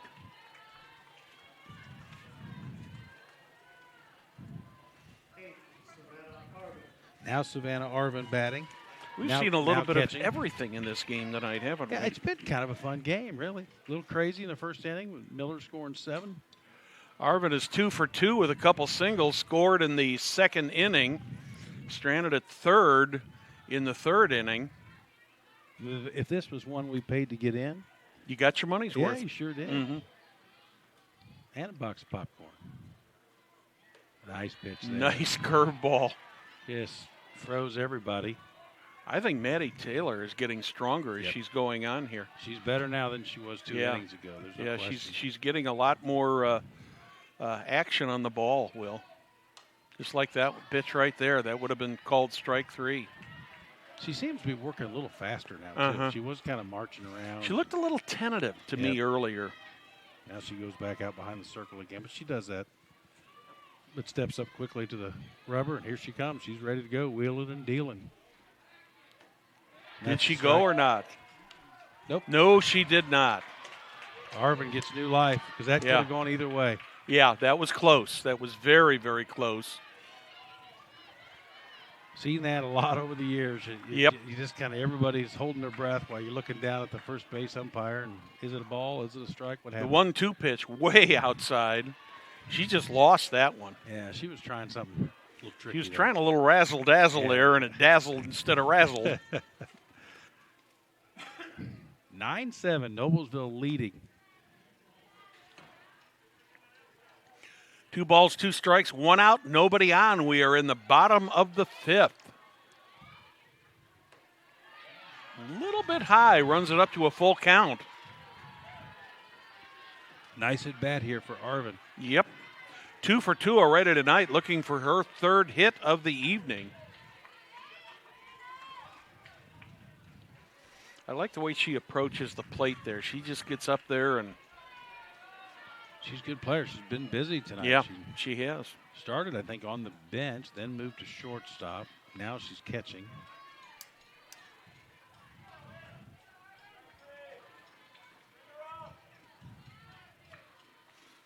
Full count pitch from Taylor, fouled back. But one thing about being out here at Cherry Tree, it's dark out here. It is. I might not be able to find my car. They don't have any lights in the parking lot, do they? I was to say, I was just looking over there to the right, and I didn't see any lights in the parking lot. But maybe they turn them off for the game. I don't know.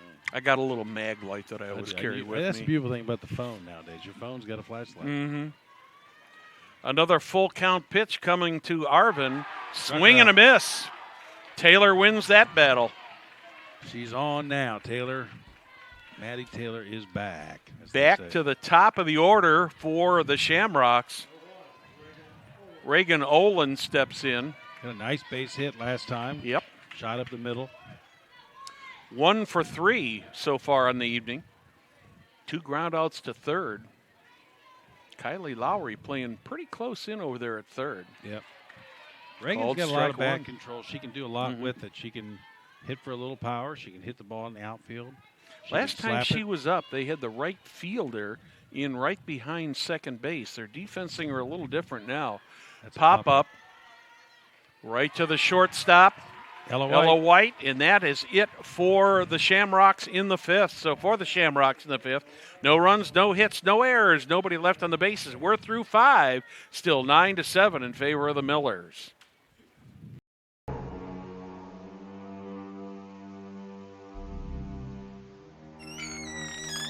Can I help you?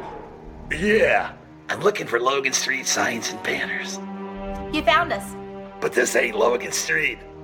This is South 10th. We moved 22 years ago. Well, how come you didn't change the name? That would have just confused people. Well, actually, South 10th is Allisonville. If you're from Fishers. Well, before that it was 37A, and before that it was State Road 37. So you're telling me that Logan Street signs and banners isn't on Logan Street anymore. It's actually on South 10th. That's Allisonville and Fishers. And before that, it was 37A and 37? So you got that straight? Logan Street signs and banners conveniently not located on Logan Street, but rather South 10th Street in Noblesville. Exactly. Welcome back to Sectional Softball on Hamilton County Television, presented by Logan Street Signs and Banners and Noblesville Trophies. I'm Brad Silbert along with Will Hampton. And Will, we would be remiss if we didn't give a big shout out to our technical crew tonight. We got Will Jr. Will Jr. You know, he's following in your footsteps in the broadcasting career. Will Wofford back there at the Master Control. our man Lucas LaCour back there on the camera, and we thank them for being with us tonight. And as usual, Jim Wofford at Master Control up at the palatial penthouse studios of Hamilton County Television on South 10th Street in Noblesville. Moving into the top of the 6th, Millers will send their 6, 7, and 8 batters up. Emily Minot now batting, hit a home run in that first inning. She scored twice, reached on an air, home run, and flew out to the center fielder in the 4th inning. She's had a good game. Yeah, she's going to have a nice career at DePaul. She can hit the. She's been a good hitter forever. I mean, now, is she going to DePaul or DePaul? DePaul. DePaul in Greencastle. Yes. Okay. Division III DePaul. Good school. Yep. Grace Smith from last year's Noblesville team is already there. I didn't see a whole lot of numbers, but I heard she had a nice year. Player of the week one time in the conference. Yeah. See a lot of athletes from Hamilton County out there at DePaul. Yeah, you do. Football players like to go there. So a lot of them go to Wabash, of course, also. 1 ball, 2 strikes on Emily Minot. That's outside. Ooh. Ball 2. Trying to paint that outside corner, but did not get the call. Avery Wagner came in relief with 2 outs in the first inning. Already down 7-0. She's done a pretty good job ever since. There's one that's going to go in there for a base hit right between the shortstop and the second baseman. So the Millers have got their leadoff runner on base. That ball had eyes. Yes, it did. Hit number 8 for the Millers tonight. Riley Moore steps in. She's had a pretty busy night out there in right field so far tonight. Yep, Done a nice job out there. Has 1 hit, doubled her last time up, if I remember correctly.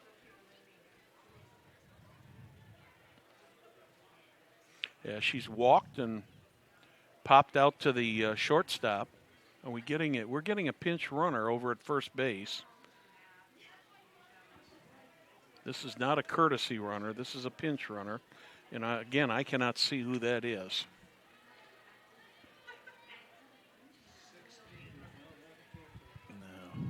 16, you say? No, I don't think so. Well, those numbers are hard to see.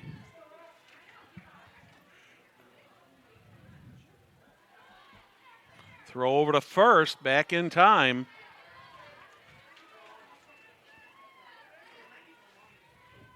One and 0 on Riley Moore. Still can't quite see who that runner is there at first base. Might be Riley Newcomer, maybe. Is that a 17 on her back? There's a shot. And it's not dropped. caught, but a good effort there by Carolyn Maymun.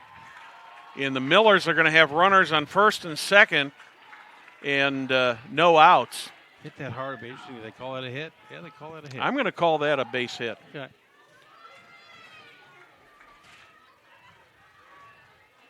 Yeah, I think Maymun made an excellent effort to try to get to the ball. Well, that's one of those. I wonder if she may be hurt. They're going out to talk to her. She dove for that ball. Maybe she maybe got the wind knocked out of her a little bit there. Yeah. That's one time. Sometimes the outfielders will go down for a ball that they don't need to. Mm-hmm. She was getting to it, and if she just sort of stayed on her feet, I think she might have been able to make the play. But when she went down, yeah, because the ball stays in the air sometimes and carries, and if you just don't go down too early, sometimes you stay on your feet, you can make the play. But that's a hit, base hit. So the Millers have got runners on first and second. First 2 batters reach on hits. That'll bring Abby Harvey up. First pitch to Harvey. Tries to bunt, misses. Well, technically called a foul ball. It'll be strike 1 any way you look at it. Thank our friend Scott Gregg for all his support over here tonight, trying to keep us straight on who's on first, what's on second. 0-1. There's a bunt. It's a good one. And she's going to reach. Yeah, poor decision by the first baseman. She should have went ahead and fielded that. Yeah, I don't know why she. Well, I think she thought maybe it was closer to the line. I'm okay, maybe she thought it was going to go a foul. Yeah, that's the only thing. Works out as a base hit. Third hit for the Millers here in the top of the sixth. So the bases are loaded, no outs. And Maddie Taylor at the plate. Taylor, one of the better hitting pitchers that you'll see in softball. Got hit in the helmet last time up. Mm-hmm. That's a shot. Well hit ball. Center fielder's got a good beat on it. Center fielder Mayman makes the play, and on the play, credit Taylor with a sacrifice fly. And that was Lauren DeRolf who scored. DeRolf was the pinch runner, and she just scored. I saw the number 16 as she came 16? across. Yep. I'm not sure how that worked because she started as a DP or something, or extra. I don't know. Too many rules. That's why I never coached softball. I can't figure out the rules. Yeah, she was the center. She's center fielder as the designated player. Yeah, but that was her who scored. I saw the number. So DeRolf scores. That gives the Millers their 10th run of the game. 17 runs. 15 hits so far in this game, Will, and we're just in the top of the sixth. That one's a little bit inside. Bases loaded. Miller's on the brink right here. Not bases loaded. Runners on first and second, but on the brink here, trying to break this thing open. Their first run since the second inning puts them up now by 3. Mm-hmm.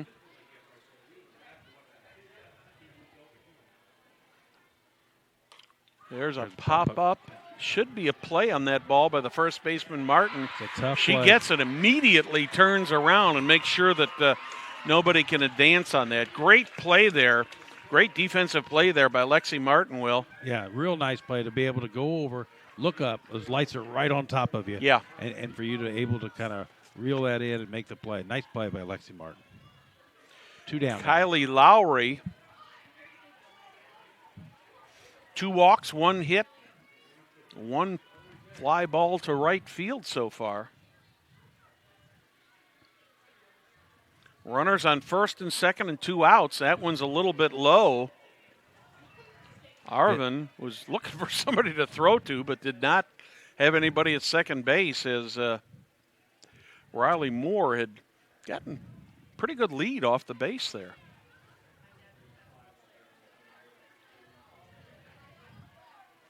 Lowry steps back in. There's a strike called. Evens up the count. 1 ball and 1 strike. This is one of those strange rules in softball where last time up, Kylie was pinch hit for. Mm-hmm. Someone came in and batted for her, but now the next time through, she's allowed to hit again. Yeah, that's the substitution rule. Yeah. That one's way outside. Throw down to first. And Abby Harvey was basically standing on the bag. I don't quite understand the throw down to first on that one, Will. No. Maybe she saw something we didn't. Harvin behind the plate. 2 balls and a strike. Foul ball evens up the count. 2 balls, 2 strikes, 2 outs, 2 on. We are in the top of the 6th here at the Cherry Tree Complex. Miller's ahead of the Shamrocks by 3 at 10-7. Miller's 10 runs, 10 hits, no errors. Shamrocks 7 runs, 5 hits, and the big telling thing of the night, 5 errors by the Shamrocks. The 2-2 pitch, high, full count. I think that one just got a little bit away from Wagner there, just a little bit on the high side. And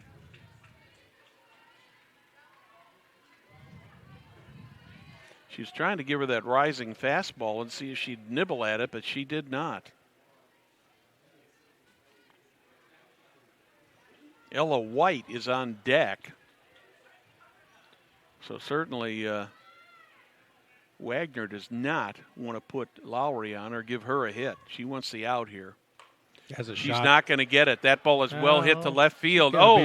Great Play there. I thought that was going to go over Deck's head, but she made a very, very good play there in left field to retire the sides and retire Lowry. She's made a couple nice plays. Yeah, tonight. very, very nice. So in the top of the 6th for the Millers, 1 run on 3 hits. No errors, 2 left on the bases. Middle of the 6th now. Millers 10, Shamrocks 7.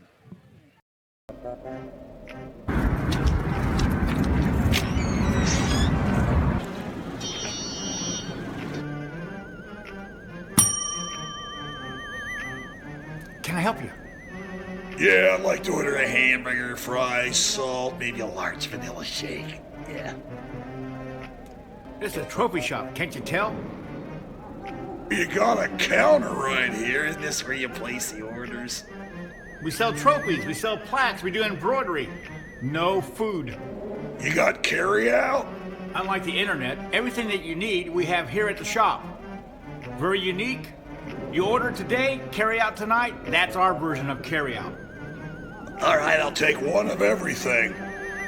Well, that may take a little longer. We'll have it for you tomorrow night. You know, Jim, I'll be back tomorrow to pick it all up. We'll wait for you. Don't wait long. It's the Millers and the Shamrocks from the Cherry Tree Complex.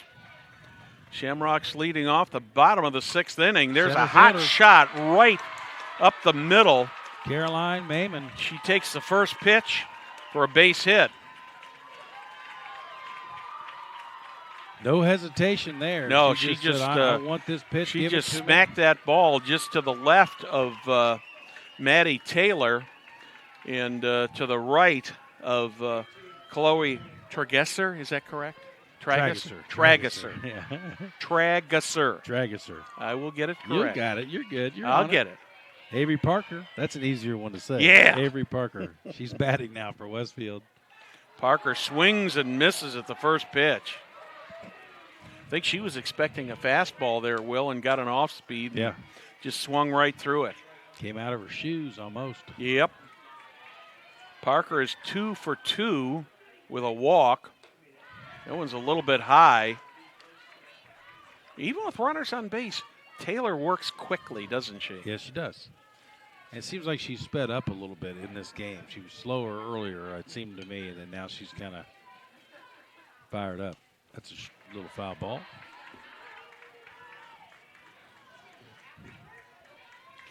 One ball, 2 strikes on Avery Parker. Parker has been on base all 3 times she's been at bat, has not scored tonight. Closest she got to scoring was when she had a walk in the first inning and ended up on second. Second inning, she also ended up on second after a single. Pop up. Maddie Taylor grabs that for the first out. That'll bring up third baseman, Sarah Harmeyer. I don't know what your sheet looks like, Will, but mine's got a lot of scratch outs, a lot of erasers, and a lot of changes here. Looks like sheet. Looks like a sheet. Yep. Of paper. Harmeyer officially 0 for 2, walked in the first inning. Flied out to the right fielder Riley Moore twice since. And we were talking about between innings. I think Westfield needs to get at least one this inning. Yeah. They don't want to have to come to the bottom of the 7th needing at least 3, depending on what the Millers do. Maddie Taylor, that one got a little bit away from her. Really, probably the worst pitch she's thrown in the last couple of innings. That one's outside, a little bit outside. Low, yeah. 2 balls, 1 strike now. I think Maddie, she's so good that she's able to waste a pitch from time to time, and kind of know, okay, I got an 0-1 count here. I can try something kind of sneaky, see if they bite on it. Yeah. Taking her time now with a runner on first and a 2-1 count. That's a high. swing and a miss. Okay, just swing. Okay, I didn't see. Yep, they called her swinging on that one. 2 balls, 2 strikes, 1 out, 1 on. Carolyn Maymon on first base hit the first pitch of the inning solidly into center field for a single.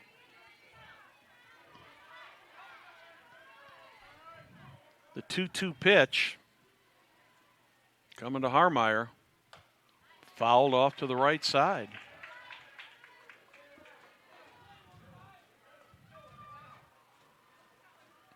This has been much more of a battle tonight than I think we expected, Will. Well, yeah, especially after the top of the first. I mean, Yeah. I thought Westfield, with their bats, could stay in a game.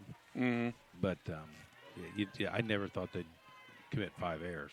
That's true. That was trouble. The 2-2 pitch. That's a pop-up. Another one to right field. Riley Moore is under it. She's got it. Nice job tracking Quickly that back to first base is Carolyn Maimon. Tracked it well. Riley got under it. Sarah Harmeyer has flown out to Riley Moore 3 times tonight. Wow. Natalie Deck steps in. She has that little hop into this box. Yep. 0 for 2 with a walk. I think it was Morgan Bertrand, who played at Hamilton Heights and then went on to play at Marion University. Mm-hmm. I remember that name. Used to do the same thing. Mm-hmm. But she'd have that big hop. I'm not sure who taught him to do that, but it must work for him.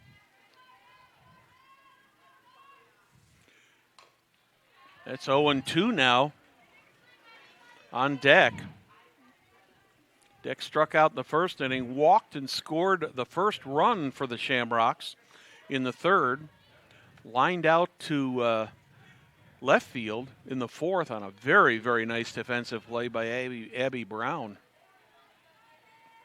0-2. That's a shot. That's going to be foul. Can anybody get to it? No.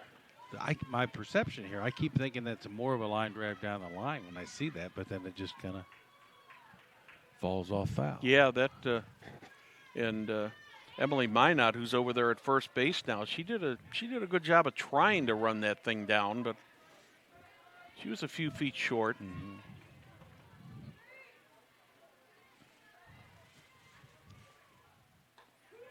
That's Strike 3 called. Caught her looking.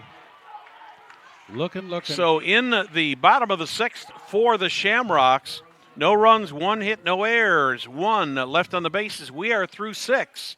Noblesville Millers 10, Westfield Shamrocks 7.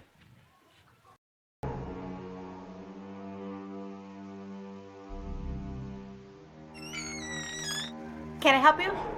Yeah, I'm looking for Logan Street signs and banners. You found us. But this ain't Logan Street. This is South 10th. We moved 22 years ago. Well, how come you didn't change the name? That would have just confused people. Well, actually, South 10th is Allisonville, if you're from Fishers. Before that, it was 37A, and before that, it was State Road 37. So you're telling me that Logan Street signs and banners isn't on Logan Street anymore? It's actually on South 10th. That's Allisonville and Fishers. And before that, it was 37A and 37? So you got that straight? Logan Street signs and banners conveniently not located on Logan Street, but rather South 10th Street in Noblesville. Exactly. We're through 6 innings here at the Cherry Tree Complex, going to the top of the 7th inning. Noblesville Millers with a 3-run lead over the Westfield Shamrocks here in the second game of Sectional 8 softball. I'm Brad Silbert along with Will Hampton. Our first game tonight went to the Fishers Tigers, a 10-0 5-inning win for the Tigers over the Carmel Greyhounds.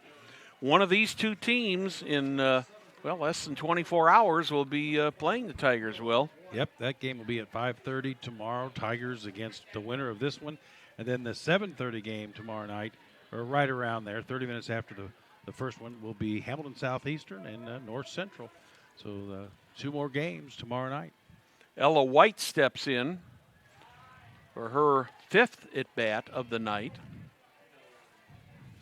2 walks and 2 flyouts for Ella tonight. Uncharacteristic of her going hitless. Yeah, and that makes you think, okay, she's due. Let's see what she does this time.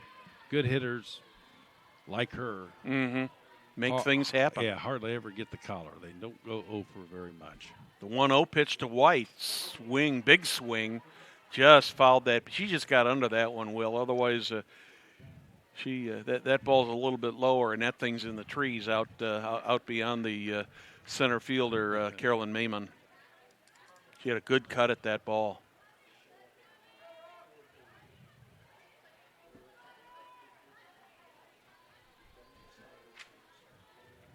Three, 4, and 5 batters due up this inning. Millers like to put a couple more insurance runs on the board. There it is. Well hit ball. That one's gone. Kiss it goodbye. Say goodbye to that one. Over the scoreboard. Ella White with a towering home run. Wow. Number 14 on the season. She hits it deep and very deep. Wow, that was a blast. I think it might have been in the parking lot out there. No, the parking lot's the other way. You know, Will, even if that wind had been blowing in, that ball was hit so hard that that one was gone. There's only one good thing for the Westfield Shamrocks on that one. It's just a good thing that Ella was leading off the inning and there wasn't a couple players on board. Brian Revercombe is out there talking about something. He saw some sort of infraction, maybe. I'm not sure what he's thinking. He's a tactician. He always got an idea or a thought about what may or may not went right or wrong. Mm-hmm. I like him. He coaches in the travel ball with the Indiana Shockwaves organization. Well, you know, here's Chloe Tragesser. Tragesser. Chloe Tragesser. I'll save that 5 times real quickly. Inside pitch, she fouls it off. 1 strike now on Chloe. Yeah, you've got to say those of us who live and work and have had our children educated in Hamilton County, you know, we not only have great schools, but we have great athletic programs and a great group of coaches all over this county. Sure do. There's one that's a little bit outside, evens a count up at 1 ball and 1 strike. They really care about the kids, and they really understand that the kids who want to go on and play college sports, they want to help them. They want to help them get there. Do what they can to, first and foremost, be a great student athlete. It's about being a student first. Well, you know, when I found out I was moving to Indianapolis 30 years ago now, been many, many years ago, called up a friend of mine who worked for the State Department of Education and said, "What school district? Where do I move?"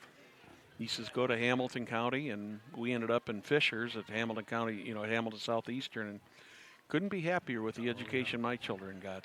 Well, we did the same thing when I came home. I grew up in Indiana, but when I came home in 95, 96 area, we looked around, and we had one young son, and we had probably more on the way at the time.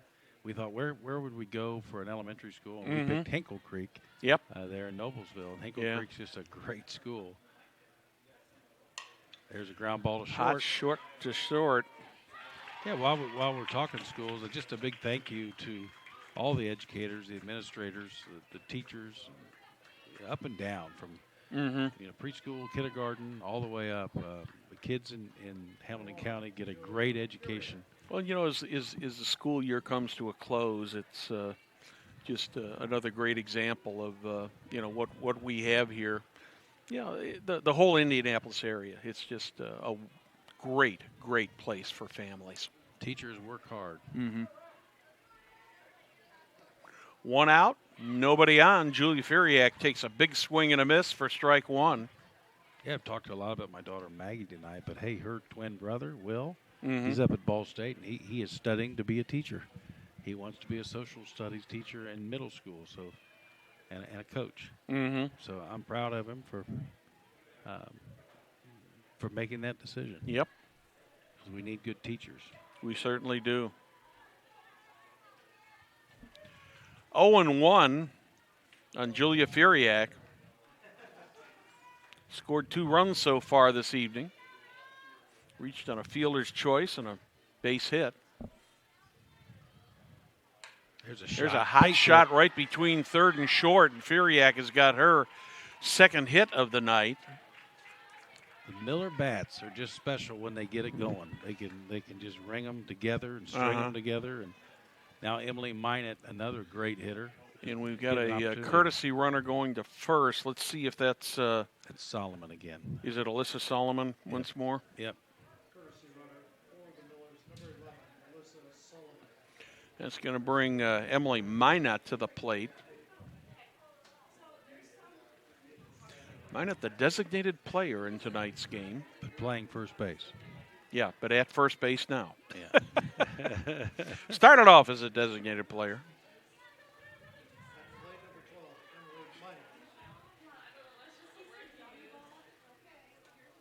He started her with a strike on the board. 1 ball, 1 out. You know, we've seen something this evening that you very seldom see in softball. Both of these games, top of the first, the starting pitcher went out of the game. Huh, you're right. Very seldom do you see that. Of course, it's not very often that you see one team score 6 or 7 runs in the first inning either. And this game, it wasn't over. They scored No, 7. that's true. And Westfield stayed in it and fought back. And it just, you know, I'm sorry. Maddie Taylor has kind of Could be in. 2. Might be. Whoa. That's going to be safe because she got pulled off the base. So a routine ground ball to second, and Revercombe fielded it, but her throw to second was wide. So that's going to, actually, I think that's going to be an error. Should be. There it is, number 6. E4. So that is the 6th error of the evening. Here comes Coach again. Coach comes out talking to his team.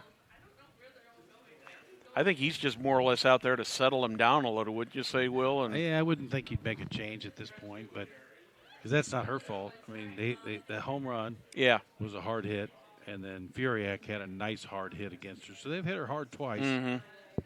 Well, she's given up 2 hits this inning, but one being the home run, the other the single to Furiak. But should have been up there. Moore should have been stepping up there with 2 outs and 1 on. I don't think they would have got a double play out of that, but might have been close. You never can tell. Yeah, and it was a pretty hard hit ball. Yeah, Revercombe's probably telling them here. He said, "Look, you know, it's only 11-7, and we get 2 more swings. We get 2 more at bats. We get the bottom of the 6th and the bottom of the 7th, right? We get 2 more." No, we're in the 7th. This is the 7th. Okay. Yeah, so they're 3 outs away. I apologize. Yep. Been a long night. Well, my appointment is tomorrow. So. We'll just have to talk to the athletic staff at Carmel and say, hey, you need to check on Will's eye appointment before you schedule these. I can't see which inning it is out there. Those red numbers they just keep going. Blurring. Yeah, they are. But Dr. Prather will get me going. You know, I have no trouble with red. The one I have trouble with is blue at night. Yeah. 1 ball, no strikes to Riley Moore. Miller's trying to put a couple more on the board. Okay, 2-0. So he's telling them we've got 1 crack at it. We got 3 outs. We got 3. That's what I was trying to say. We got 1 more at bat. We can catch them. That's what the Shamrocks have got to say. There's no the 2-0 pitch. That one's high. Avery Wagner in danger of loading the bases here with 1 out.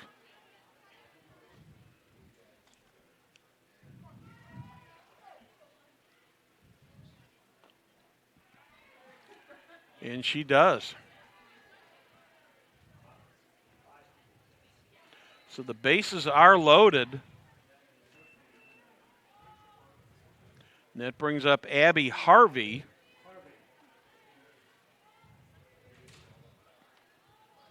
Where's Harvey playing now? I think she is the DP. She's just batting. She's not. She was at first. She was listed at first. Yeah. But there's a ground ball. Now this could be 2. Nope, they're coming to the plate. Got the out there. They get the plate. They get the play at the plate. Nice play. Yes, play there good play. by Avery Parker, the shortstop. Good thinking. So Harvey officially will reach on a fielder's choice. And that'll leave it up to Maddie Taylor here to see if they can get some more runs across here. 1 run already in here in the top of the 7th.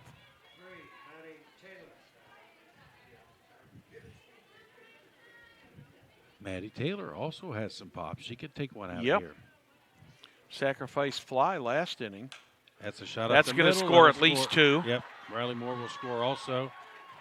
Throw to the plate will not be in time. Throw over to third. Oh, that was close. Wow. Oh, that I'm not sure about that call. Runner has got to slide. Yeah, I was surprised that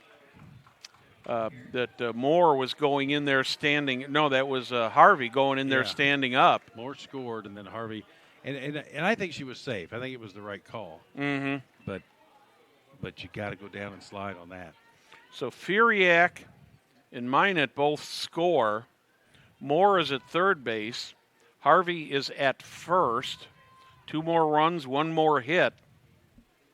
Now 13-7, Noblesville. They've blown this one open with 3 runs here in the top of the 7th inning. Number 2, Abby Brown. Now Abby Brown.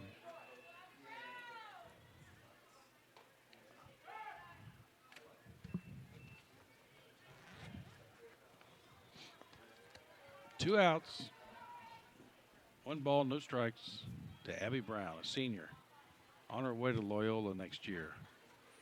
Brown, the leadoff batter. She is batting for the 6th time in this game, Will. Foul ball, straight back. Evens the count, 1 ball, 1 strike. 2 outs, 2 on. We are in the top of the 7th. Millers have scored 3 runs here to take a 6-run lead so far here in the top of the 7th. It didn't feel like they're done yet. No, they don't. That one's high. a little bit outside. And on the play, is that Maddie Taylor out there, or is that Shea Sterrett? Yeah, is a Shea's pinch runner. Yep. I think that Sterrett went in for her as a courtesy runner. The 2-1 pitch to, there's a high pop-up into right field. McClure has got it, and the side is retired. But in the inning, the Millers send 8 batters to the plate. They score 3 runs on 3 hits. There is 1 error and 2 runners left on the bases. Middle of the 7th, Millers 13, Shamrock 7.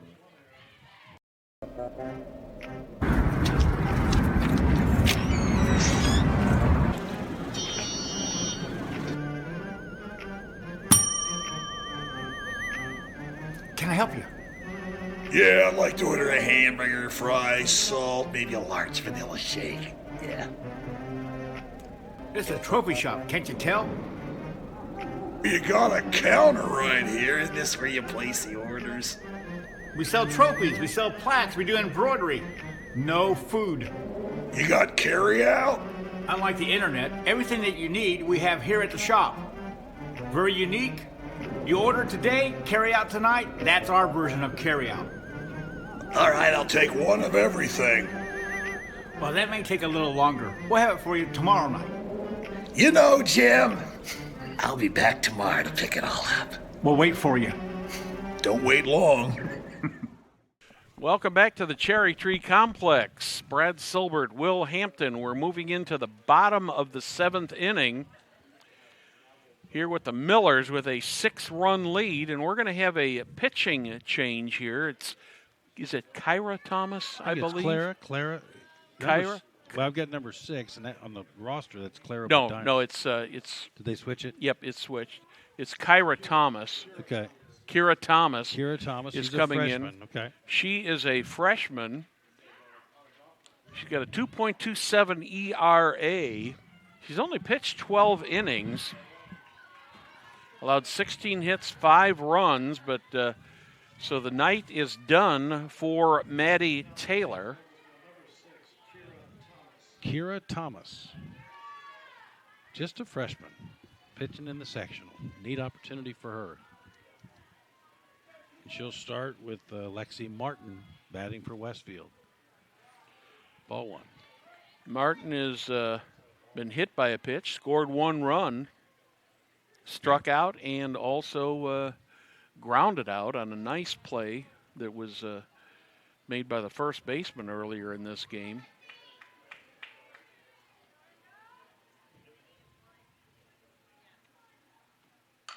There's a base One hit right up the middle. center for Lexi Martin. So hit number 7 for the Shamrocks.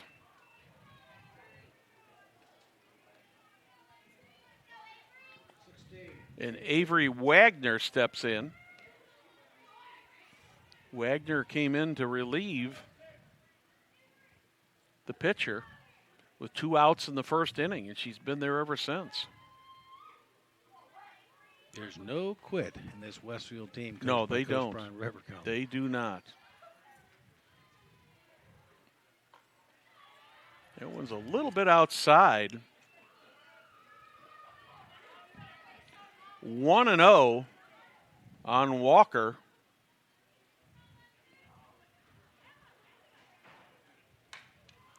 Let's make that Wagner, not Walker. They look kind of the same. Pretty much.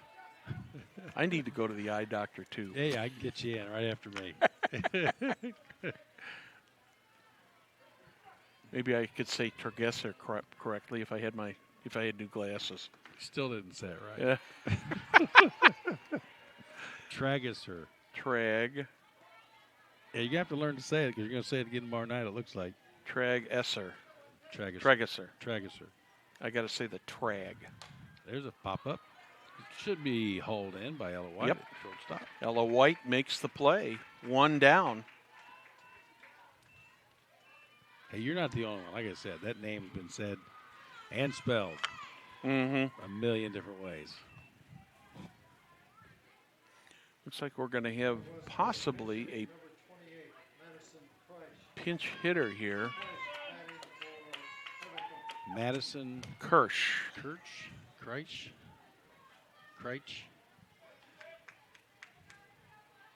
Madison Kreitsch.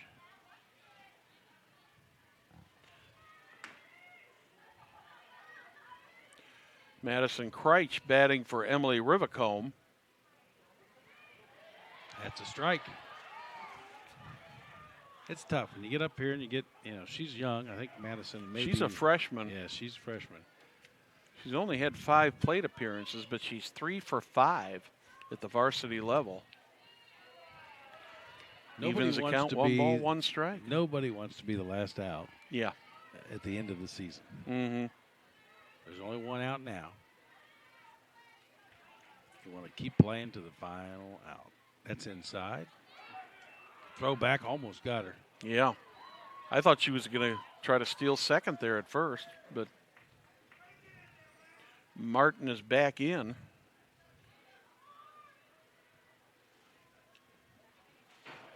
Two balls, 1 strike. 1 out. That's a pop up to center field. High fly ball.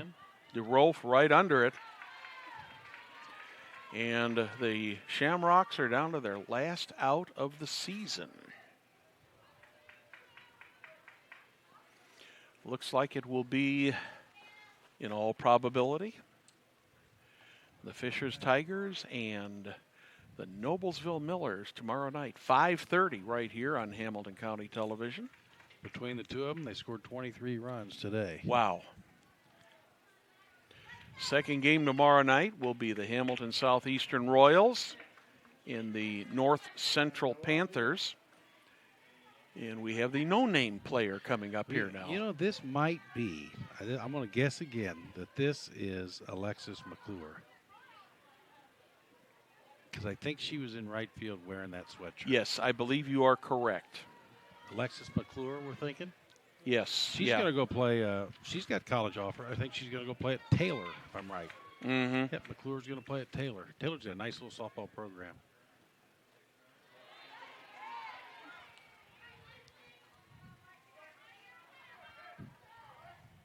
So she's a senior, getting a chance.